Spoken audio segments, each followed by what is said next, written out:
12 years. I never expected it to turn out like this. TheBoxingVoice.com. Shout out to the community, man. I appreciate y'all. What's happening, people?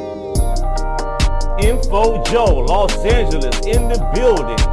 Adrian, the problem wrong, the man from the frozen tundra. Keem, straight out of Florida. Liz Lowe, Decatur, Georgia. You already know what it is. It's the Queen, Martha K, Detroit, stand up. David Maldonado, New York City. Yo, Nuss, don't cut me off, man. Don't cut me off.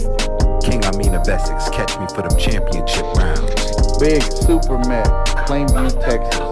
Davidian in Buffalo. God bless you all. In Jesus' name. Without y'all, it ain't nothing. Without the callers, it ain't nothing, man. Bad Girl, TKO, San Diego, California. Big Fish, Vegas, Palm Beach, Florida. Intrigue the Incredible, straight out the ATL. James Benitez, Huntsville, Alabama. It ain't hating, it's just the truth. Show Kid, Mount Vernon, New York, suckers. SDS Promotions. Coach Mide from London, UK. Let's go! I'm ready! Checking in from Tennessee, it's Lethal James, P-A-Y-N-E. It's lethal. Line 6 Reed, just spreading that boots gospel. Bo from Bama, only in America. Well, I'm a true attestation to the American dream. King Born, Crown Heights, Brooklyn. You heard? 4 chicken wings and french fries, breakfast and champions. Let's get to it. JT, New Orleans, Louisiana. Stuff like that. Yo, TVV, this Coach J-Mac. New Orleans, Louisiana, 504, baby. What have you? C. Y. E. California. Like the video, subscribe to the channel, join YouTube members and Patreon for some. This is the #1 pound for pound and 2 division champion, Marvin the Tank Furman from Dallas, Texas. Mr. LV Southern, from DC to Stunt City, Bone Squad. Brandon Maurice, a.k.a. the AJ Trucking, straight out of Cincinnati, baby. Madbat 100, U.S. Virgin Islands. Chick Chickarelli, Hollywood, California. Louis Reyes, Boston, Mass. Yo, drop that SDS shit, This son. message was brought to you by SDS Promotions. The voice of the people. There is no equal. You can add Esther Gibbs on Skype to be part of the conversation. TheBoxingVoice.com. As I always say, please make sure you push the thumbs up. Share this in every episode of the Boxing Voice podcast. This is TBV for life. If you ain't on Patreon, that's because you're stupid.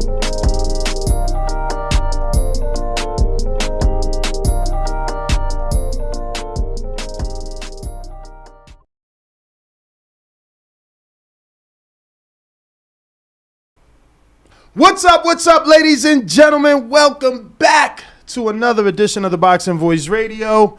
I'm your host, Esther Gibbs, joined alongside Ringwalk Danny, and we're going to have a special guest, bright and early, James Lockwood, joining us live in studio. Oh my God, I'm so happy you said that. I was going to say, like, Lockhart.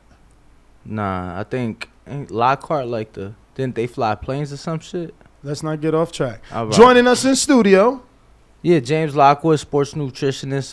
Just got done working the Golovkin camp and straight into another big camp back with Devin Haney. Oh, wow. So he was responsible for making Golovkin 68? Absolutely. All right. Absolutely. So other than that, it's actually Fight day. Quite ironic that you scheduled James, because him being a sports nutritionist and yesterday's huge news, which is now our morning show, Shakur loses his belts on the scale. Did he get stripped or was he vacated? Excuse me, did he vacate or did he get stripped? How did it work out eventually? Because I, wasn't following it to the T. Yeah, I mean, I guess it really just depends who you ask, because everybody's saying something different. Oh, really? Oh, so yeah. it is a dispute. I mean, to me, I looked at it like he vacated. They gave him 2 hours. He chose to not take those 2 hours and like, nah, I'm cool. Like, my health is more important. I'm not gonna even attempt to make that weight. And Bo, that's the poll. Did he? Yo, I ain't even gonna tell you, but don't say it. Yo, so Bo, that is the poll. The poll will be: was he stripped or did he vacate? I'm gonna say stripped. I'm gonna make the poll, but I'm gonna say stripped because if he vacated, he wouldn't have been defending the belt. You know what I'm saying? He would have vacated prior to trying to make weight. Felt like he wouldn't be able to make it safely, and allowing himself to be stripped. But I'm gonna make the poll now. Danny, they saying stop. Yo, the chat going crazy. But I get your logic. Honestly, I get your logic. I don't think you're trolling. I get Danny's logic. It's like he could have taken the 2 hours. He could have tried. He opted not to. But I also get the chat. They're saying, look, you can't vacate once you miss weight. You can only vacate before the fight. Yeah, no. Look, and the WBC came out saying that he was stripped, but it was like, had he made the weight in the 2 hours they gave him, would he have been stripped? No. Exactly. So I don't know, but nonetheless, yo, I do not understand. I mean, let's just bring him in, Bo, please. Actually, give me 1 minute to turn on this television, but we need to bring him in because I don't understand. 1.6 pounds? $20,000 fine? I'm not. And look, Shakur, do not take my tone for knowledge. I'm questioning, like, how difficult is it? I'm not saying it's not. Don't hear this improperly. That's why we got James coming in. We're going to intermission. We'll be right back with James.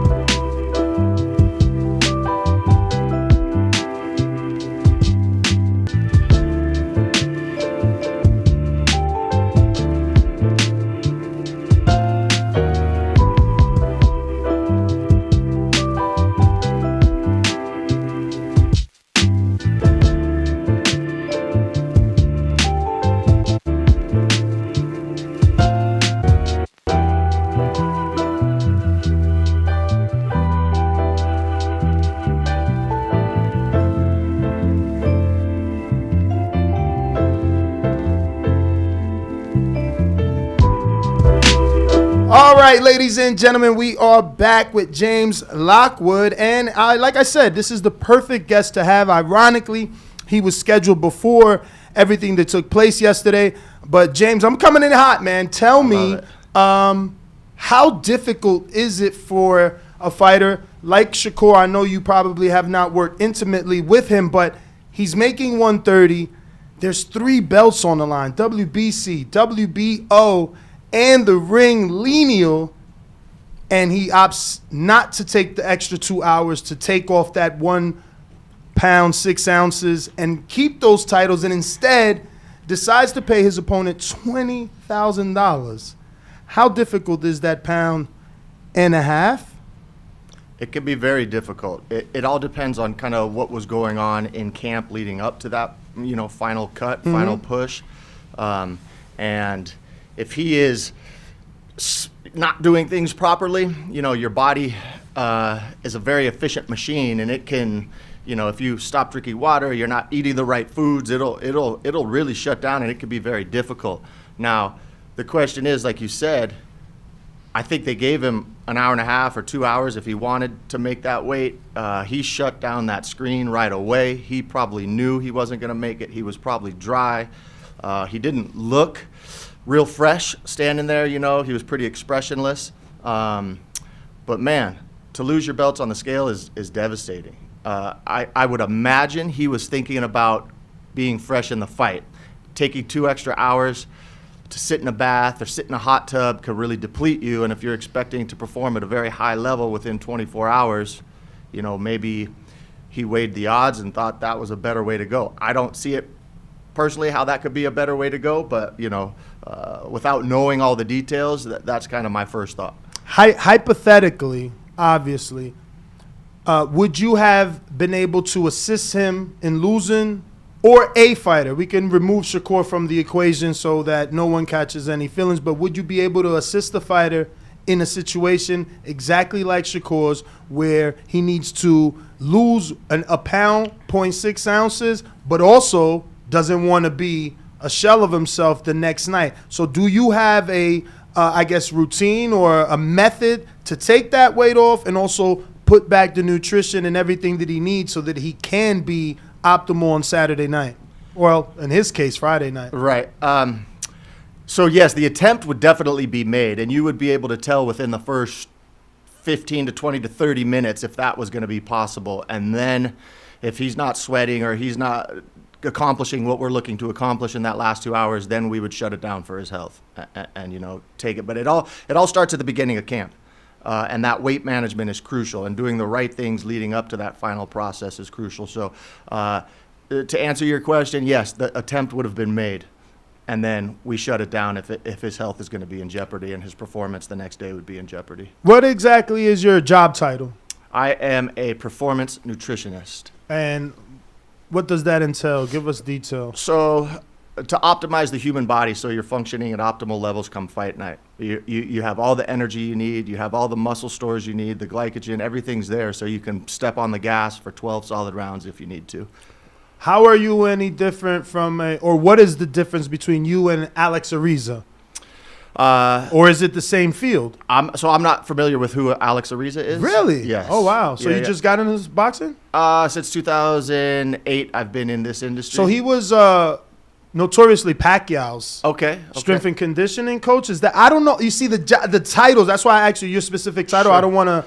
Because some people on the outside looking in were like, oh, they're doing the same thing. And they're like, well, no, I'm technically this. Yeah. And then I'm really that. So, like, Victor Conceicao doesn't want to be associated or compared to a Memo Heredia. Mm-hmm. And Alex Ariza, I thought was a strength and conditioning coach, but he did make the magic shakes for Pacquiao. So that's why I said, what is your title? Sure. And then what separates you, or what is the differences between some of those very famous high-level strength and conditioning coach? I mean, what do you call them? Are they nutritionists as well? I mean, I don't really know, because it's like you're there cooking for these guys every day. I don't know that. See, so that would be some of the differences. I don't think that Victor Conceicao is cooking for anybody. I don't believe he is, but I don't know 100%. I think it probably changes from camp to camp for him. But for me personally, to answer your question, yes, I specialize in full camps. Sometimes it's not a full camp. Sometimes it's 6 weeks. Sometimes it's 4 weeks. Sometimes it's just fight week. But what I'll do if I have a full camp is I'll be able to communicate with the strength and conditioning coach to understand fully how he's training. Is he lifting heavy? Is he running? Is he sparring? I get with the boxing coach, and then I formulate a game plan nutritionally to support those workouts and those sparring sessions and those runs. So how do you know, based, I guess, off those verbal answers, how many calories the fighter is going to need to intake? Well, there's tons of different ways you can track calories. You can use metabolic equivalents. It's basically understanding the duration and the intensity, where we are in camp with the current weight, what the goal is, the target weight, and then you formulate a plan. And then it changes all the time. So when you say intensity, you have to physically be in the gym. 100%. Okay, because you wouldn't be able to know how intense the workouts are if you're not physically there. Correct. And a lot of times, if I'm able to, I will run with the athletes. Oh, wow. I will train with the athletes. Definitely don't spar with them. But just to be there and understand, you can look at their body language and see how hard they're pushing, see how much they're sweating, what time they're taking to recover in between rounds or in between sessions. And then, like I mentioned before, I'll formulate a caloric number that we'll stick with, and then there's constant lines of communication that are open. How are you feeling? Get back with the coaches. What did you get everything you need from him? And then adjustments are made every single day. So based off that so far, I'm not sure if you're going to reveal this later, but it sounds like the differences between you and Alex Ariza, and I compare you to him because obviously he would cook and make, those famous Pacquiao shakes. Gotta love the shakes. Yeah, you don't do strength and conditioning. You said you work with the strength and conditioning coach. Very closely, yes. The only thing that I do is observe when it comes to training, and like I mentioned before, if I can, I'll try to keep up. Just so I have a better understanding of how hard they're pushing. And these guys are savages. They're pushing as hard as they can, and their bodies go through a lot. So to make sure that you're drinking the right amount of water, getting the proper vitamins, minerals, supplements, and then just the basic nutritional macronutrients and things like that is hugely important. And the feedback is what I really rely on, because the guys will tell me, oh my goodness, I could have gone 15 rounds. I felt so great. Okay, we're right on track.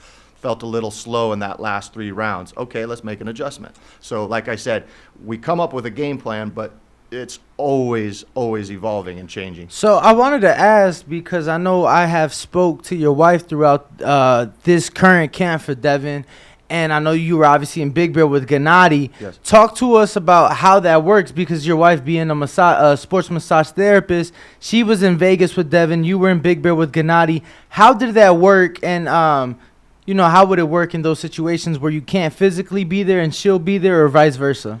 So she was actually in Big Bear with us. So she worked with Gennady as well.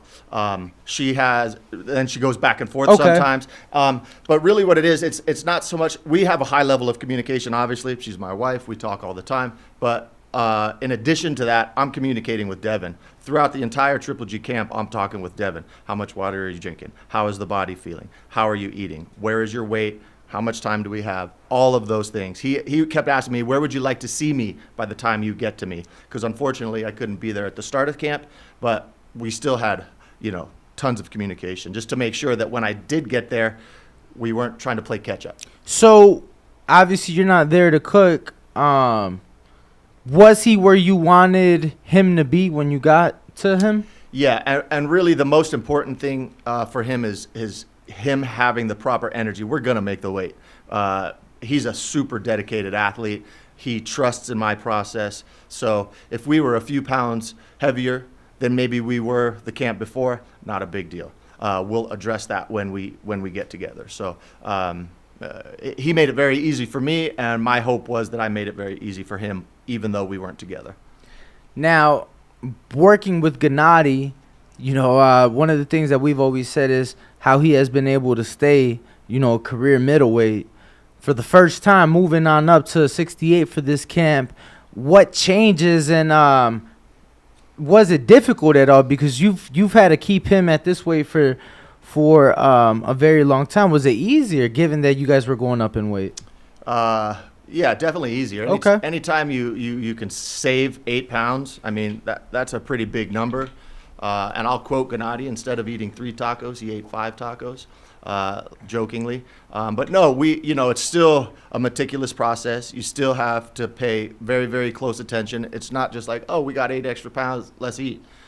Still working with Chris Camacho, his strength and conditioning coach, still working with Jonathan Banks, his boxing coach, and just to make sure that we're all on the same page. But it made fight week a breeze. We hit a target number coming into fight week, and then to have fight week be very relaxing for him and stress-free, is what we look for. And those extra few pounds came right off. We stepped on the scale at, I believe, 67.8, if I remember correctly. He was fresh, he was full, he was happy.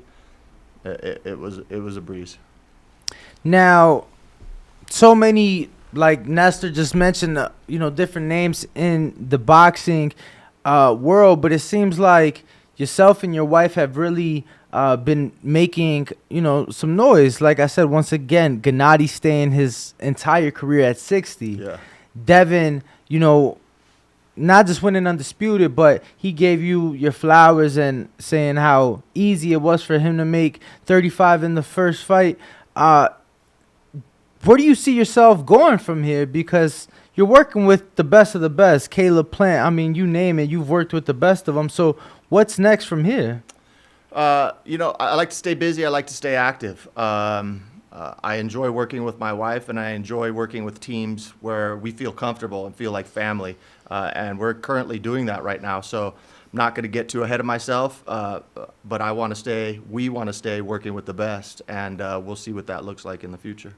So you're local here in Vegas? No, we live in Redondo Beach. We're in Southern California. Oh, wow. But we're here, often 6-7 months out of the year sometimes, because most of the athletes are here. Badu Jack was living here. I think he just moved. Caleb Plant, as you mentioned, Devin Haney. So everybody's here. So we may be here in the future, but we'll see. We don't like paying those California taxes.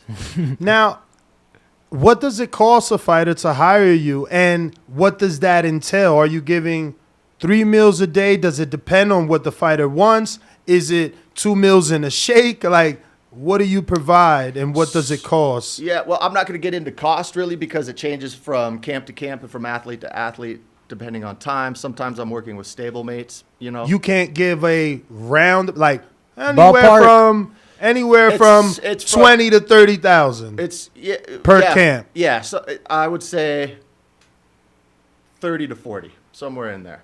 So it's only the best of the best that can really work with you. You don't work with up and coming prospects, not yet. They can, it's not many can afford. If I have free time, I'm glad to help. No charge. No. I don't mean any pro bono. I'm just saying, are there any up and comers that? Unless it's a stablemate of a guy I'm working with. For example, Ali Akhmedov is a stablemate of Gennady Golovkin. We got Lorenzo Simpson and Amari Jones with Devin Haney. So if guys come with a team, there may be a little upcharge to get them on track, but the main focus is the superstar. I give all my attention to the guys that are in camp with them as well, and it's to answer your question. It changes with each athlete. I really look at what they've been doing before I got there. I'm not trying to come in and change everything, because that can be to a detriment. But it is usually 3 square meals a day, snacks, shakes, pre-workouts, post-workouts, and just to make sure that they're dialed in. I like to think of it as like keeping the cruise control at 60 with their metabolism. So most of them are surprised at how much we're consuming. Are you sure I can eat this? Are you sure I should drink this? Trust the process. Obviously, I tell guys, if you're feeling too full, we're going to pull back. If you're feeling like you're a little empty and you need more, we're going to get you more. So it's a process that I love to watch evolve. So these shakes, snacks, and 3 square meals, this is coming in a box? They get in the... It's fresh. It's organic. It's purchased. I'm at the store pretty much every day. We talk about a budget. You can get the best of the best when it comes to ingredients, but we all know that costs a little bit more. I could still get really quality ingredients at different stores. You're talking like Whole Foods versus Vaughn's, and then there's like a Sprouts and maybe an Albertsons in the middle somewhere there. But it's really about what the athlete needs. And if I communicate with them and say, hey, I have these superfood powders or blue-green algae or sea moss or this or that, costs a little more, but I promise you're going to feel and see the difference. Then I get with their coaches how we look, and they're like, we've never seen him this strong. Some of the feedback that I got from Devin's coaches were, we've never seen him this strong with this much energy and endurance this late in a camp. So that's kind of the proof is in the pudding. Yeah, no. So the snacks and the protein shakes, are you there to make it? Like, Devin, well, not Devin, because he's high profile. Sure. Amari and Chuck get finished sparring. Are you like cooking up the or is it you send them a pack, they got it in their bag, they got to add it to their water shaker? You're physically there. They get the same full service, 100%. They get the same full service. So you're physically there, putting the and shaking up the shaker. If I'm not, it's made beforehand, put in a cooler bag, so all they have to do is pop it open and drink it. Okay. Yeah, we're not. They get the highest level of service and possible. How often is the food delivered? Are you delivering daily? They come to me. Okay. We sit down at a table. It's coming right off the stove or right out of the oven, and it's boom, fresh. There's nothing like, it's in the refrigerator. But they have to go to you 3 times a day? We all live together. So when he's saying come to me, he's saying come to the kitchen. Correct. To because get you're in the fighter house. Yes, I live with them. Oh, wow. We're attached at the hip. If it's possible, I'm at training with them. If it's possible, I'm observing runs or sparring. If it's not, I have my wife there. She's communicating with me. I'm still communicating with the coaches. She's like, the boys are on their way home. I finish the saute. put it in the oven. It's fresh out the oven when they come. Nothing comes out of a box. Nothing comes out of a bag. Wow. Yeah, It's high like level. the best of the best. It's a full So time job. It's like full time. full- I 10 to 12 hours a day, no days off. I don't know how many Exactly. coaches do that. Yeah, I was gonna say we're not coaches, but We that's do that. that. Yeah, we definitely do that. I love it. I could appreciate it too. James, I have to ask, not just with Devin, but just because that was most recently the trip to Australia. What is that process for you like when you're in a foreign land, and now you still have to do what you've been doing, but now it's getting closer to the fight. You're literally, the final days to make that weight. What was that like, and what is that like? Are you doing research beforehand? Do you have like grocery connects in London and in Dubai? Like, how is that like for you? All of the above. we all heard the phrase preparation breeds success.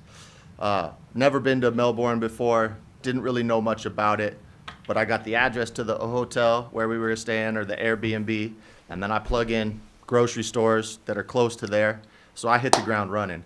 Make sure that we're packing ingredients that we know we can't get in Melbourne. They're coming with us, all the special powders and supplements and things like that. And then there's a learning curve for sure, because I went to some of these grocery stores expecting to see what I see in the grocery stores here, and I'm like, oh, it's a little different here. So you still get some high quality meats, but you have to look a little harder for them. Some of the specialty ingredients aren't available.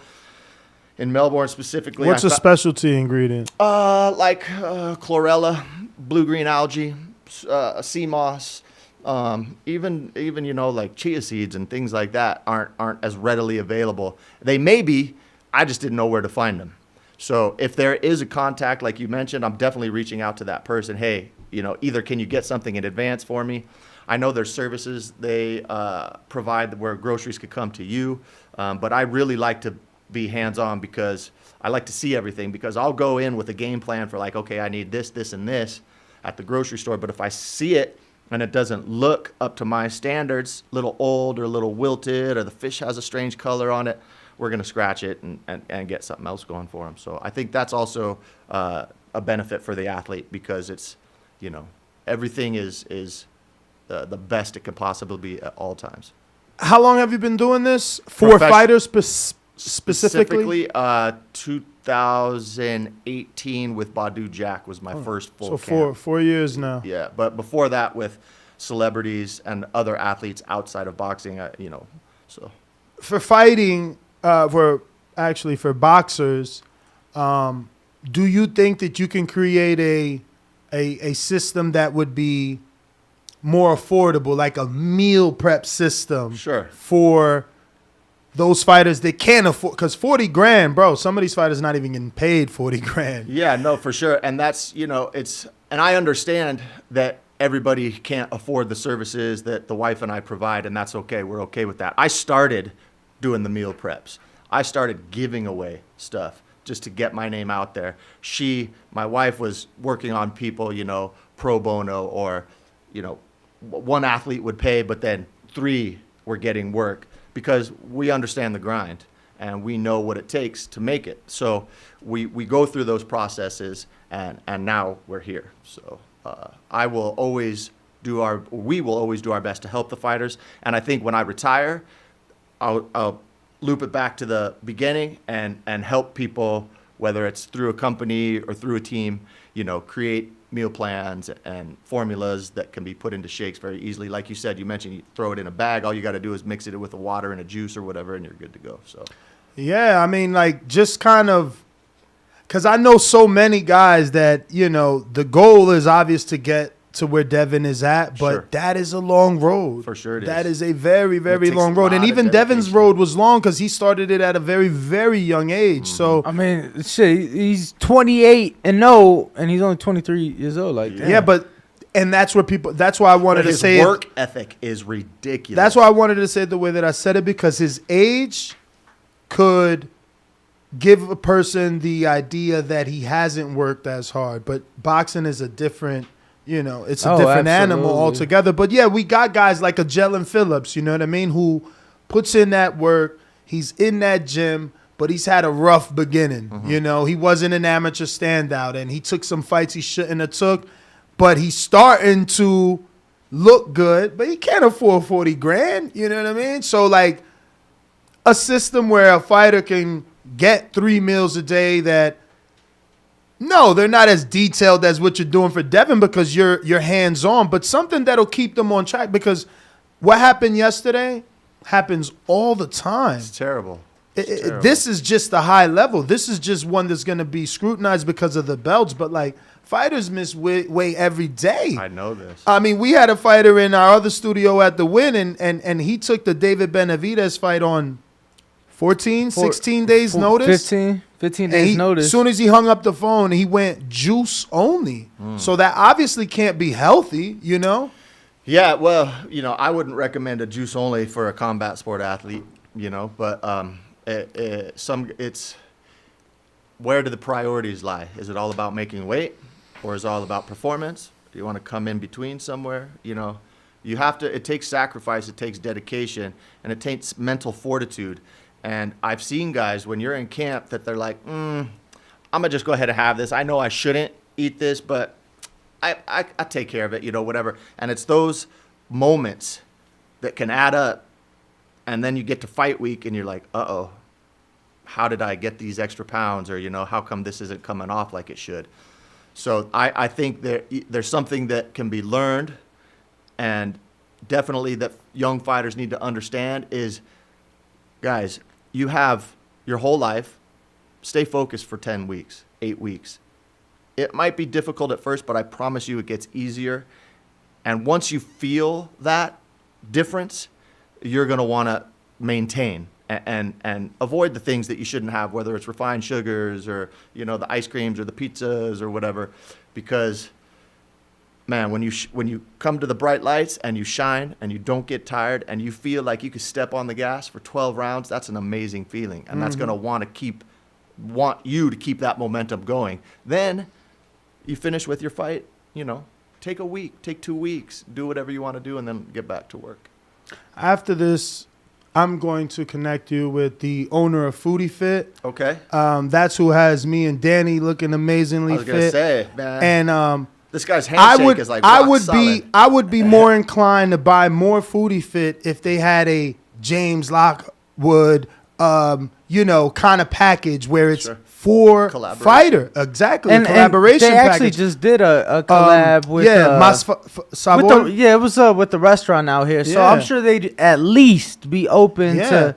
And see, something like that I could do is I can just say, okay, we need A, B, and C, X, Y, and Z in between. That's a great starter package, and you could do something like that real affordable. Yeah, your prospect, your fighter prospect package from, you know, James Lockwood, because people need it. They need it. But I got some questions from the people. I got Brandon in Houston, who's a bodybuilder, so I'm sure this is going to be about fitness. He says, if a person had a strong enough mindset to eat the same meal at breakfast, lunch, and dinner every day in order to get shredded and have optimal performance, what meal would you suggest? I knew it. Man. I actually have that mindset. Danny doesn't. He hates it. Like, I've gone through their menu, pick what I like, what's the least calories. Like, they have a mac and cheese. It's like 680. I don't want that shit because I'd rather have my Kit Kat at night. Let my calories be on a Kit Kat. So, you know, I went through their menu, picked the same 3 that I like, and just give me that. I can eat it every day. If you're good, you know, I'm not a big fan of the same thing over and over and over again. One, your body gets used to it, but if it's working, you know, if it ain't broke, don't fix it type of thing. But for a bodybuilder and somebody like that, I would say a high protein breakfast. You know, carbs and fat are important. So maybe we're saying, you know, 45% carbs. You know, high protein, and then get those carbs in after to replenish. So eggs, potatoes, avocado for breakfast. Get some kind of fresh vegetable juice, fruit juice if you can. Post-workout, you're thinking like, pasta or rice, something like that. And then dinner, Depends on the timing of dinner. I like to give guys a big dinner if it's early enough, so by the time they're going to bed, they're kind of finished digesting and metabolizing, and then their body can focus on recover. So it's a tough question to ask. How many calories is in a dinner normally? Or do you not calorie count? No, I just count every single calorie that goes into my guys. But it all depends, 600-700 to 1,000 or more. It depends on the athlete. Yeah. No, of course, because I worked with athletes before that are consuming but I know because Pacquiao would drink like a 6,000 calorie shake because he was burning like 7 or something like that. It was crazy. I forgot what 24/7 that was. What are you looking to accomplish? You want endurance performance, really big muscles. So that plays a role. Coach, I'm not gonna lie. I would love, at the right rate to do like a mukbang. Like, what because the hell is that? I was gonna say, I don't know. You guys don't know what a mukbang is? Oh man, no, it just sounds like some dirty pornography. No, a mukbang is literally you're doing a video while you eat. So I would love for you to like walk us through one of your dishes, because I'm gonna be honest with you, every dish you post or one of your, I'm like, damn, that shit looks good. I feel like plating is very important to you. And presentation is very important to you. you. Eat with your eyes first, right? So it's gotta look good, especially if you're maybe in a calorie deficit in a fight camp. You want it to look good too. But I'll walk you through a meal I made for Devin last night. So we did chicken breast. I do like an Indian 5-spice. Sear it in the pan. Okay. We're getting 7 ounces of chicken. Oh wow, that's kind of tiny. Yeah, because I go to, people gonna laugh at me, but I love Applebee's, and then it's like 8-ounce steak. I look at that little ass steak. We're 20 days away from the scale. No, right? I hear you. I know why, but I'm just thinking for myself, like, damn, 7 ounces. But right, so that's the protein part, and then there's other parts of protein that come into the meal as well. But we'll do a cup of white rice, jasmine steamed rice, and I add some little ginger powder to that. Okay, we'll slice an avocado. Toasted pumpkin seeds, little sesame oil. A slice or like when you say avocado, what? Half of an avocado for Mexican avocados or Haas avocado, organic, seeded, split, sliced, and then I'll take coconut milk, organic peanut butter, fresh ginger. How much? Like a scoop? 2 tablespoons of each probably, and they're not getting all of that. That'll be reduced down to a sauce. Some raw herbs over the top. I'm a big advocate of the benefits of raw foods. I would never tell somebody to have strictly a raw food diet, especially in combat sports, but there's little essential phytonutrients and semi-essential plant chemicals that can really help out. I've done it for... Yeah, my guys always get the benefit of a raw food diet. They get the benefit of a carnivore diet. They get the benefit of a keto diet, a high carb diet. It's just based on what and when. So how hard are we training? On off days, on Sunday when we're not, doing much, we're going to pull back on things. When these guys are sprinting at Mount Charleston, high calories. When they're working with Reggie Hobson, strength and conditioning coach, high calories, high carbs. So, but that's... Damn, so it's kind of day to day. It's day to day. Everything changes. So there is no, and this is why, yes, you can create a meal plan that's pretty right on. But the reality is if you have the opportunity to have somebody changing and seeing those calories every single day. Well, what the meal plan still could suit is that off time. Because these fighters, not everyone is as disciplined as a Sean Porter that, in between fights doesn't balloon up. So if they had that, Lockwood meal plan to stay on in between fights. So because I love that I'm on Foodie Fit because now I know if I ate my breakfast and my lunch, I know exactly how many calories I have. If I feel like taking my wife out to dinner, I can. I know how much I can eat. I know how much I'm going over. I'm not feeling crazy and I'm not ballooning. So I don't know. I think the numbers is power. Yeah, 100%. Having that information really helps you make the right decision. And I let the athletes I let the athletes I work with know exactly where we're at. The other day I told Devin, okay, now we're coming down just a little bit more. Make sure we're open communicating. How are you feeling? He feels strong. Talk to the coaches. He looks strong. I'm getting everything I need in the gym. Great. We're right on track. So super. Do you important. have like, like look at this, bro. Like, this looks better than most brunch places. Yeah, that looks good. 4 fucking pancakes, all the nuts, look, honey, look, the bananas. strawberry. The bananas are all cut 1 inch thick. That's it. And oh my goodness, You should bro. have sent it to me so I could screen share. This is But beautiful. I appreciate it. what the hell was I gonna Just say? sent it to you. What I was saying when you jumped in, Lord. Meal preps. You've been talking about it for like half an hour. No, You won't let that go. No, because there's people that need it. Okay, and It's, and you're this guy's such No. an elitist. We got that other fancy studio, and he's like, it's like, no, bro, give everybody an opportunity. Yeah, but I get where he's coming from. It's like we didn't work, then we didn't have to do that, and I get it and too. now we here. So this costs.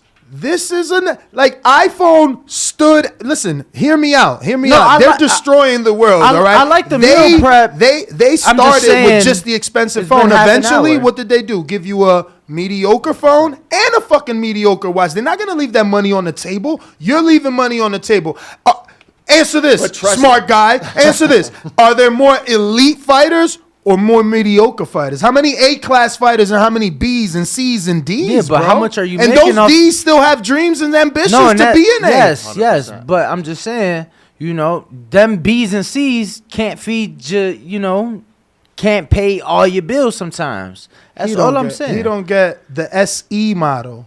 Yeah, There's this is a I was iPhone just telling you what you Max was, Pro. You was like, there's still like an iPhone. Yeah, you know what I'm saying? No, and you were just saying word I leave off on. I'm like, oh, we've been talking about. No, that's not. You went there. But anyway, Ruin 504 says, what are the common mistakes people make when attempting to lose weight?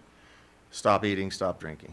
That's the most common, I think, because when you're not giving your body what it needs, it's going to go into survival mode and it's going to hold on to everything for dear life. So bro, I tell my girl that all the time. You know, she thinks she's going to survive with 1 meal a day. No, you're not. It's crazy. And to know what your body does, understand what your body does, figure out how many calories you burn at rest. If you just laid in bed for 24 hours, that's a pretty simple formula to figure out. You can Google it online. And then eat accordingly. Lay in your bed for 24 hours. So your basal metabolic rate, that's if you just sat still for 24 hours, your body burns calories to breathe, to metabolize, to digest, to detoxify. So you figure out how many calories that is. For example, somebody your size, your stature, your muscle mass, you're probably, close to 2,000 calories a day just if you sat still. 1,800 maybe, Burning. No way, bro. Yeah, I wear my watch all the time. I don't burn that much. So it doesn't tell you that. He thinks this is like the most accurate thing ever. It is. So You're such a hater. I want to say it's like 60. Changed your life. I think it's like 60 to 80. I don't wear it half the time. I think it's like 60 to 80 an hour just sitting. Is that accurate? About it changes from person to person, and it changes. Everything plays a factor in that. Your age, your current weight. But. That would be the 3 things if I could tell anyone, understand what your body's doing, and then make sure you don't starve it. Give it what it needs when it needs it. If you're laying around and you're not doing anything, you're going to be sitting on the couch playing video games. You're not going to burn a ton of calories, so you can pull back on those days. If you're out running, hiking with the girlfriend or the wife or swimming, you can increase those calories. So people ask me all the time, when's the best time to get a little cheat meal in? Is like, before or after a workout maybe, not when I don't like when guys are like, oh, Sunday is rest day. We're going to cheat day. That's not a good mix. I try to give my guys everything they want. If they're saying, I'm craving ice cream. Okay, well, we'll figure out the best time to give it to you. That's what I was going to ask. Are there any approved, candies? Because I'm sure these fighters are craving Devin and sweets. The boys eat chocolate every day. Okay. Because he shames me for my Kit Kats, man. I fold a little bit of chocolate into these snacks. I give sweet treats. You talking about the pancakes, Yeah. It's all about timing. When these guys are going to go run Mount Charleston, sure, we can eat pancakes with syrup and berries and stuff like that, Okay. So it's just about finding the right time. Yeah, so that's why it's important for you to be there. Because if you don't know I'm going to the mountain today, and I have a standard meal, I might not run the miles or the mountain in the amount of time that I need. May need more calories for sure. You also, but don't again, get up there and feel empty. It'll still help the fighter that isn't an elite, man. No, and I don't disagree. What is? I don't disagree. Some of these other fighters, they're just winging it. off of what they see on TV. And they're trying to do their best. Exactly. Yeah. So I get it. I'm curious. So, being a nutrition coach, have you ever worked with an athlete that? Because I've seen them boxers that drink outside of camp. No, I haven't. Well, Oh my God. I've dealt with going out and having a glass of wine with dinner, but not during camp. And I've never dealt with anybody who was like taking it to the next level with alcohol. So never had to deal with that, fortunately. If they did, I never saw it. You know what I mean? But I would be able to tell. Most of the athletes, this is why I'm so grateful, because the athletes I work with are truly dedicated and they're all in 100%. And they know that, if your alcohol is, it's not going to do good things. We hear some boxing trainers say, I'm not working with every fighter. Are you like that? Are you selective? Are you selective? Will you turn a guy down that maybe you think isn't as dedicated or as passionate? Yes, because it has to work for me too. I don't want to feel like I'm nagging somebody or like trying to babysit, So I've turned fighters down, not based on like, oh, I heard rumors that this is bad. I stay very busy, like I said, the wife and I. So, it has to work. It has to be a two-way street. It has to work both ways. They got to really want it. And I'll always, if I'm available and everything works, we're going to give it our best shot. We're going to, go all in. But, I would definitely turn a fighter down if I didn't think it was going to work out on our end. Let me go to the bodybuilder on the line because he's one of our co-producers, but he's remote. And he just texted me and said, well, I eat 1 meal a day. So I want to put him on with the professional. Put him on, Bo. Yes, sir. Is that him at 346? You know it. Like a poet. Brandon. What's up, James? What's up, Danny?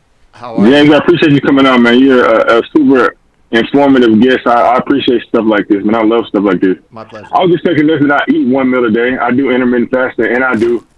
Because for me, like, I'm very undisciplined. Like, I'll be eating, instead of tracking calories, I'll be eating, if I just don't set up that time and just not eat, I'll find myself eating some bullshit. Mm-hmm. So I found that me stopping at 8 and eating again at 12 definitely stops it. It just stops it. I don't have any choice not to eat any bullshit. And then I went to 1 meal a day. So it's normally between 2,500 and 2,700 calories a day.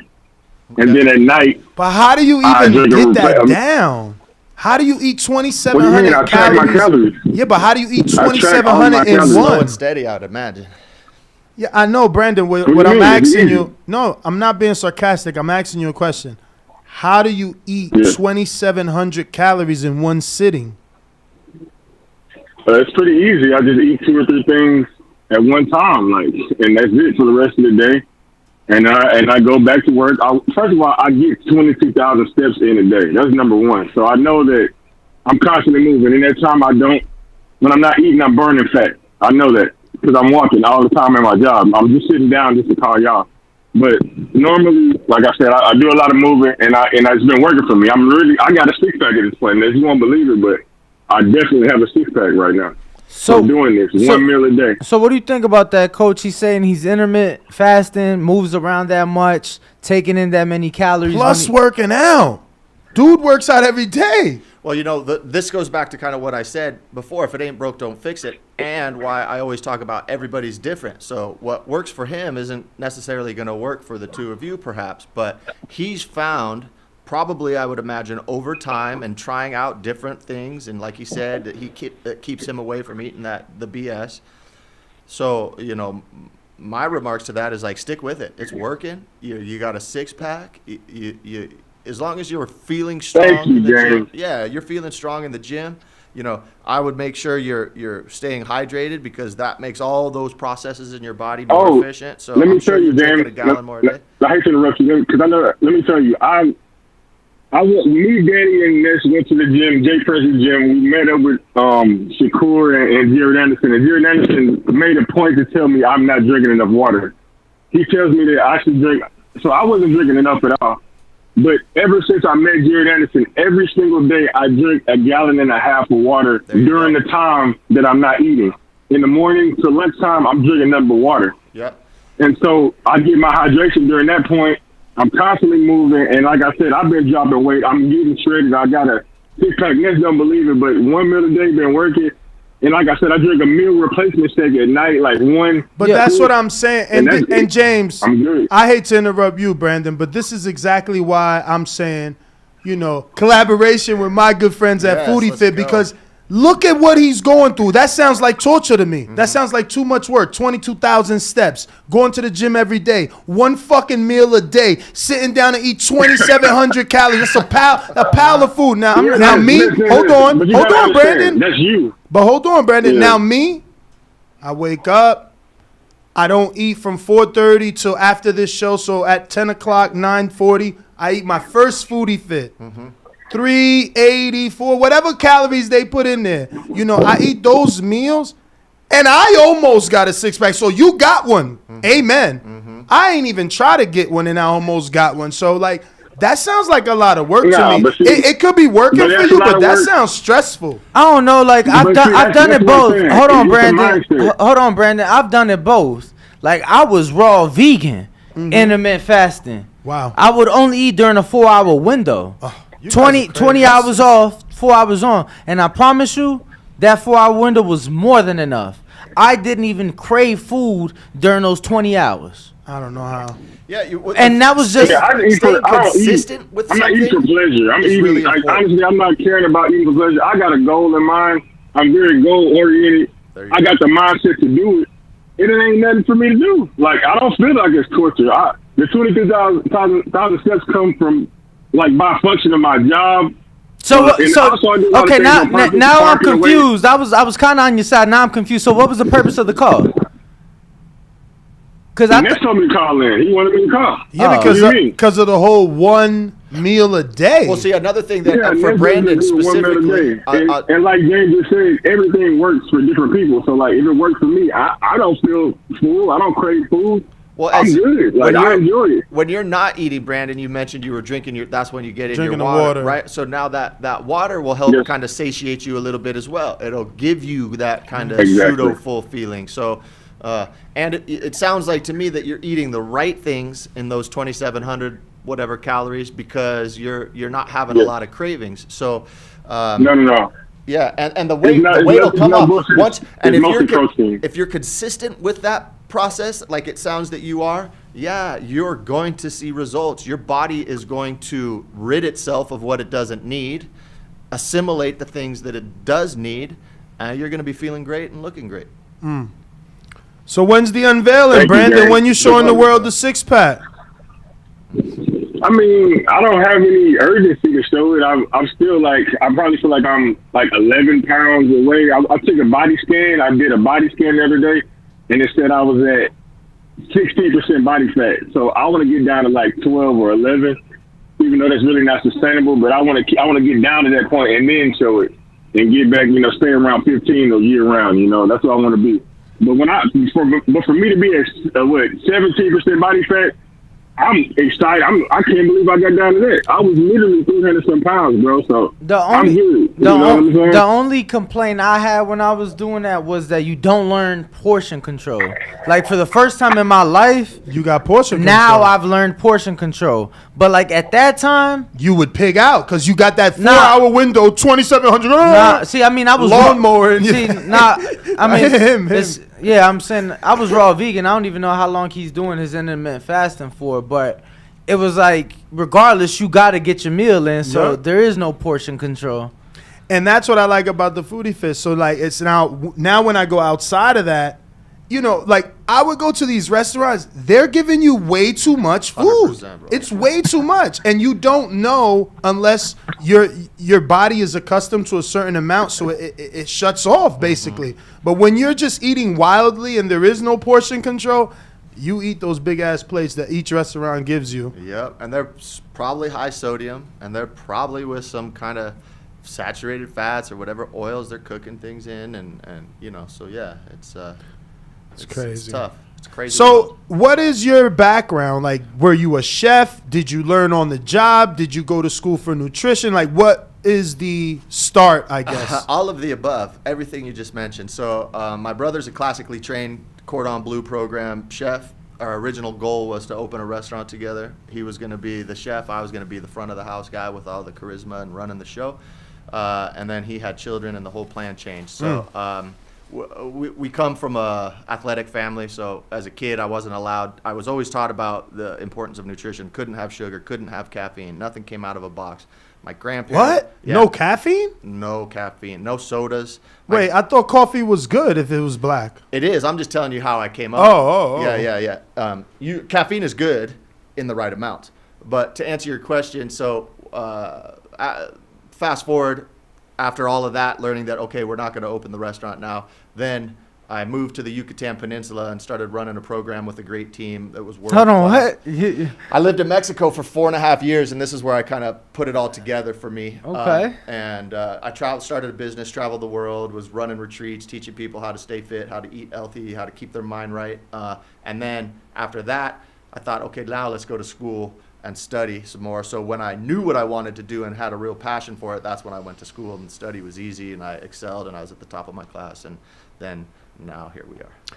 So bougie. So I'm curious because you said 2018 first time working with a fighter, but your wife's been working with fighters for 15 plus years. Yeah, she goes way back. So I'm curious, did she help you get your first, or was it team? My wife and I have been together for 2.5, almost 3 years now. Okay. Funny. Man, you got married right away. Right away. I want that story. Forget the funny story. But here's an even funnier story, right? So this is kind of how we met.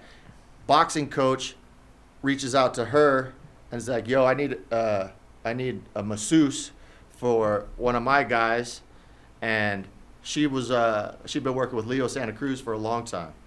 Their family. And she reached out to this same boxing coach and was like, "Yo, I need a nutritionist for my guy. You know anybody?" Neither of them worked. I didn't go to her athlete, and she didn't come to my athlete, but that's how our names crossed, and that's how we met, and that's how we started talking. And then I kind of looked on her social media, and I was like, okay, damn, she's working with high-level athletes. I'm working with high-level athletes. We should probably meet and talk, and then the rest is history. But how long before you popped the question? 2 years. Yeah, we're recently married. Recently. Newlyweds. Yeah, okay. June. Yeah, okay. June. Okay. Wait. So after the Undisputed fight? Yes. Oh, wow. So how long before y'all moved in? We moved in first. So like a year. Okay. And then she had a established place in L.A. I had an established place in L.A. I was closer to the beach. I like to surf, so I said, you got to come over and check this out. Yeah. So now we live in Redondo Beach, but we're never home, ever.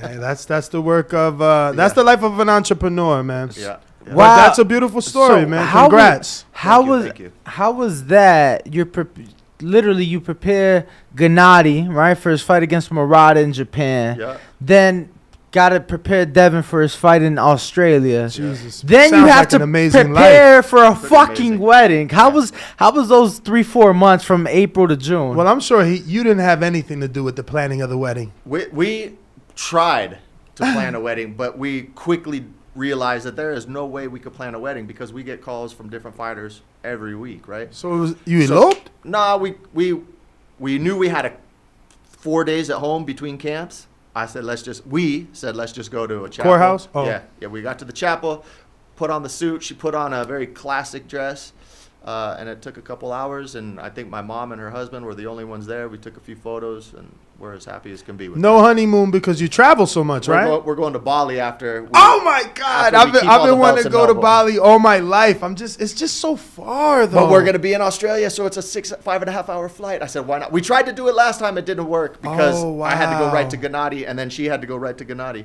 She also look at those problems. She also works with Norman Powell of the LA Clippers. So NBA season starts for her, and she's gone. Boom. So then we kind of separate and do our own thing, but in off season we get to work together. So that's it's a great amazing. Yeah, I've seen her work with Rampage back in the day, and Klitschko. She does it all, man. Yo, it was funny because the Klitschko, she's like she's like half the size. Yeah. Oh yeah. You know, the funniest thing is I'm not going to say any names, but she is all of this tall and, 98 pounds soaking wet. And this tall? How tall? Like literally 5 4? foot? Okay, five. Because no, that looked like 4. Yeah. That looked like 4. And it's No, like, I was gonna say she's there every day, but you ain't been a top rank in like a month. But yeah, she's there every day. She doesn't. She's as connected to the athletes as I am. But the power and the strength that this little woman has is amazing, and the athletes will tell you firsthand. I mean, if she's working on rampaging, people like that, come on. Absolutely. Bo, our next guest is here. Okay, I have a few questions from the people before we get James out of here. We got Bougie and Broward that says, as a pescatarian, that's what's the best diet to have to cut weight but keep the muscle mass? And the best thing to eat right after a workout. Also working out minimum 3 times a week. So a couple questions there. So he's a pescatarian, or she is he is a pescatarian. And repeat the first question, the first part. What's the best diet to have to cut weight but keep muscle mass? Well, if you're a pescatarian and that sounds like a pretty clean, healthy diet. Think of like the Mediterranean diet, right? So a lot of fish. You still get some good carbs, healthy fats. Probably be supplementing. I would say to keep that muscle mass, I would probably recommend creatine supplementation. That'll give your muscles what they need without, bringing in extra proteins and things like that. You get plenty of proteins, high quality proteins from fish. And then, so that kind of answers that question. And what was the third part, or and the best thing to eat right after a workout? Well, what kind of workout? It's all about we'll just say strength workout. You're pushing weight. You want to get carbs. Mm-hmm. Protein is the building blocks, obviously, but you want to replenish that glycogen as fast as you can, because your muscles have been broken down. They've, got rid of or depleted themselves of glycogen, pushing weight. So if you can put it right back in, get those carbs in after your strength workout. Carbs. I'm curious about how much time would you say you and the wife spend at home, like at your house? Don't answer per that. Year? Last year. Don't answer it. I'm being weeks. serious. You seen what happened to Abner. I wouldn't even answer that. I have high level security, armed guards, and big dogs. So they take care of it when we're not home. Yeah, no, We're rarely home, brother. Last year, like literally a couple weeks. Yeah, no, I was just saying, obviously, the dedication and the time commitment that goes into this. It's no, yeah. It's funny because you living with them. We live with them, and we go from living with them to living with somebody else to living with somebody else, and we're grateful for that. But when you find that passion, it's not work. Exactly. Yeah, no, I feel that's like how I'm it is on with vacation us. with these guys, man. And listen to this. That's what I'm listening to your story, and I'm like in awe. It's like, oh my God, Japan. Oh my God, Australia. What? Bali is like, you have an amazing life. Right. Then you met what sounds could be a soulmate because you do 100%. the same thing. So it's like that relationship could only grow because what you love, she loves. So makes conversation easy. We take full advantage of it. We work out with these athletes whenever we can. We eat like them. We rest like them. We learn from them. I'm around the highest level boxing coaches in the world learning. I'm not trying to be a pro boxer, but it's nice to be able to know how to throw hands, or to talk with the strength and conditioning coach. Yo, I'm getting a little older. How do I keep this? For real. Blah, blah, blah. So we take full advantage. We're grateful. So do we. We ask all the questions for the public and for ourselves. I got the last one for you coming from Jason in New Jersey. He says, what's the good portion of macros? For example, protein, carbs, fats per meal. It again depends on what's going on, but so we'll say strength and conditioning type work, and a little bit of endurance training. 35% protein, 55 to 50 carbs, and then the remaining healthy fat, and then plus keep that hydration where it needs to be. But again, it's hard to pinpoint a direct number without knowing exactly how this person is training and what their goals are. But that's rule of thumb, somewhere in and around there. Bro, look, this is crazy. This is and I was gonna say I wonder when this was, but your wife with Dillian White, and I'm like, yo, Dillian looks like a teenager here. Bro, she's been in the game for a minute. How old is he there? How long ago? That was 7 years ago, but wow. It seems so much longer. I promise you. I wanted to ask. So wait, so that was for the Markham Tan fight? It doesn't say. It just says training camp 2015. So circa 2015. So whoever he fought around because that. he fought he's a big guy. She's a little. And the first time he ever came to America, not ever came because who knows when he came to train, but that he ever fought was on the Crawford undercard. She might have been in like Austria or one of those places at camp with him. I don't remember. She was abroad. She used to go to the UK and like Rampage was in Japan all the time, and like so she's been all over the world. It's one of those things where I thought I knew a lot of people in the game, and then when we linked up and we go to fights, she knows everybody. Who'd you work with in Detroit? Tony? No, but Vanessa worked with Tony for a long time. They're like family. I was working with a non-fighter client in Michigan, and then she said, I got to introduce you to my family, so we were at Super Bad Academy for a little bit. Yeah. Okay, just saw the picture. I was just there, I think, like last month. I would love to work with Tony. I think we were talking about working together, but I had a camp lined up, so it didn't work out. Gotcha. You got anything else? No, those are all the questions. We're going to go ahead and take a quick intermission, take this picture with James, and be right back. All right.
just at least risk this. Oh shit! He fucking beat him. They gave it to him. Damn, I could have been $1,100. Boxingvoice.com. You know, moving forward, I'm gonna just put together. You want me to? The money team. I won 3,000 on the money line. I need to make some of this money. Use my code BETTBV on my bookie.ag. I can see this fight going to distance. I'm telling you. $560 off for $20. This message was brought to you by SDS Promotions.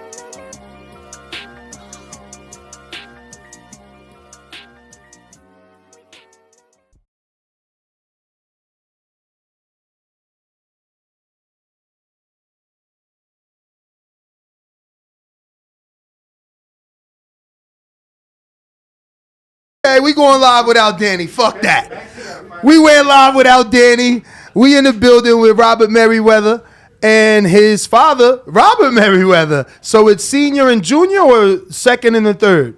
Second and the third. Oh, wow. So your dad is also Robert Merriweather. Wow. Long line of Merriweather. Just cut us all. Well, you fell down the steps? Bro, booze. Oh, my goodness. Can't believe You got into a fight? What the man? My man. What? Anyway, Robert, I am sorry, first and foremost. Danny told me you was going to be sparring Shamar Canal. I wanted to be there. Did it happen? Oh, yeah, yeah. How? Because I'm like, when he said that, I said, why? I feel like Shamar's way taller than you, right? I mean, we the same weight, though. So I know it's the same way, but he is tall. I mean, it's not going to change. But how many inches, though? Let's be real. He like 6'1", so. And he is not 6'1". Bro, I'm 5'10". Y'all and mean he's taller than you. Bro, I'll pull up. I'm taller. He is taller than you. Fuck out of here. Text him. He's tall. I'm telling you, I was shocked when he said you was. I said, wait, why? Like, but let me see what boxer I wasn't got. there. I wasn't there. How was it dealing with someone that tall? I felt like that was like you versus Fundora. I didn't think it was that big of a difference, personally. Did you get to see it? Of course, I was there.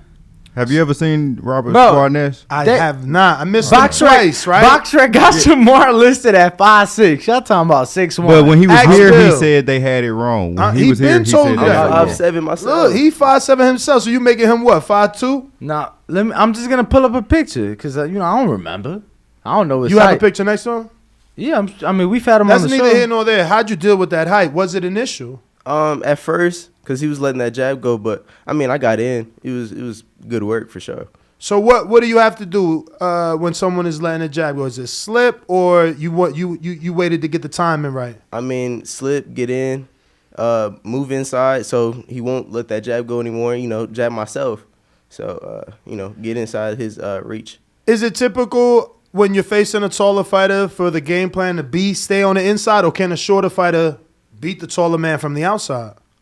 Depending on the taller fighters, boxing style. Like Fundora, his last fight was much on the inside because that's how he is. He's an inside fighter, and I mean, it depends on the fighter for sure. Yeah, because I felt like Tank was on the back foot. Yeah. He was a smaller fighter in that Rolly fight, but he definitely got the big win. So how's it been in school? Are you in like tradition? Or you're not? So that's what I wanted to ask because I'm a junior and I hated it. But your name is a little more common so people don't mess it up. My name is Nestor. Throughout school, everyone would call me Hector, Lester. It was impossible for them to know the N was there, let alone the OR at the end.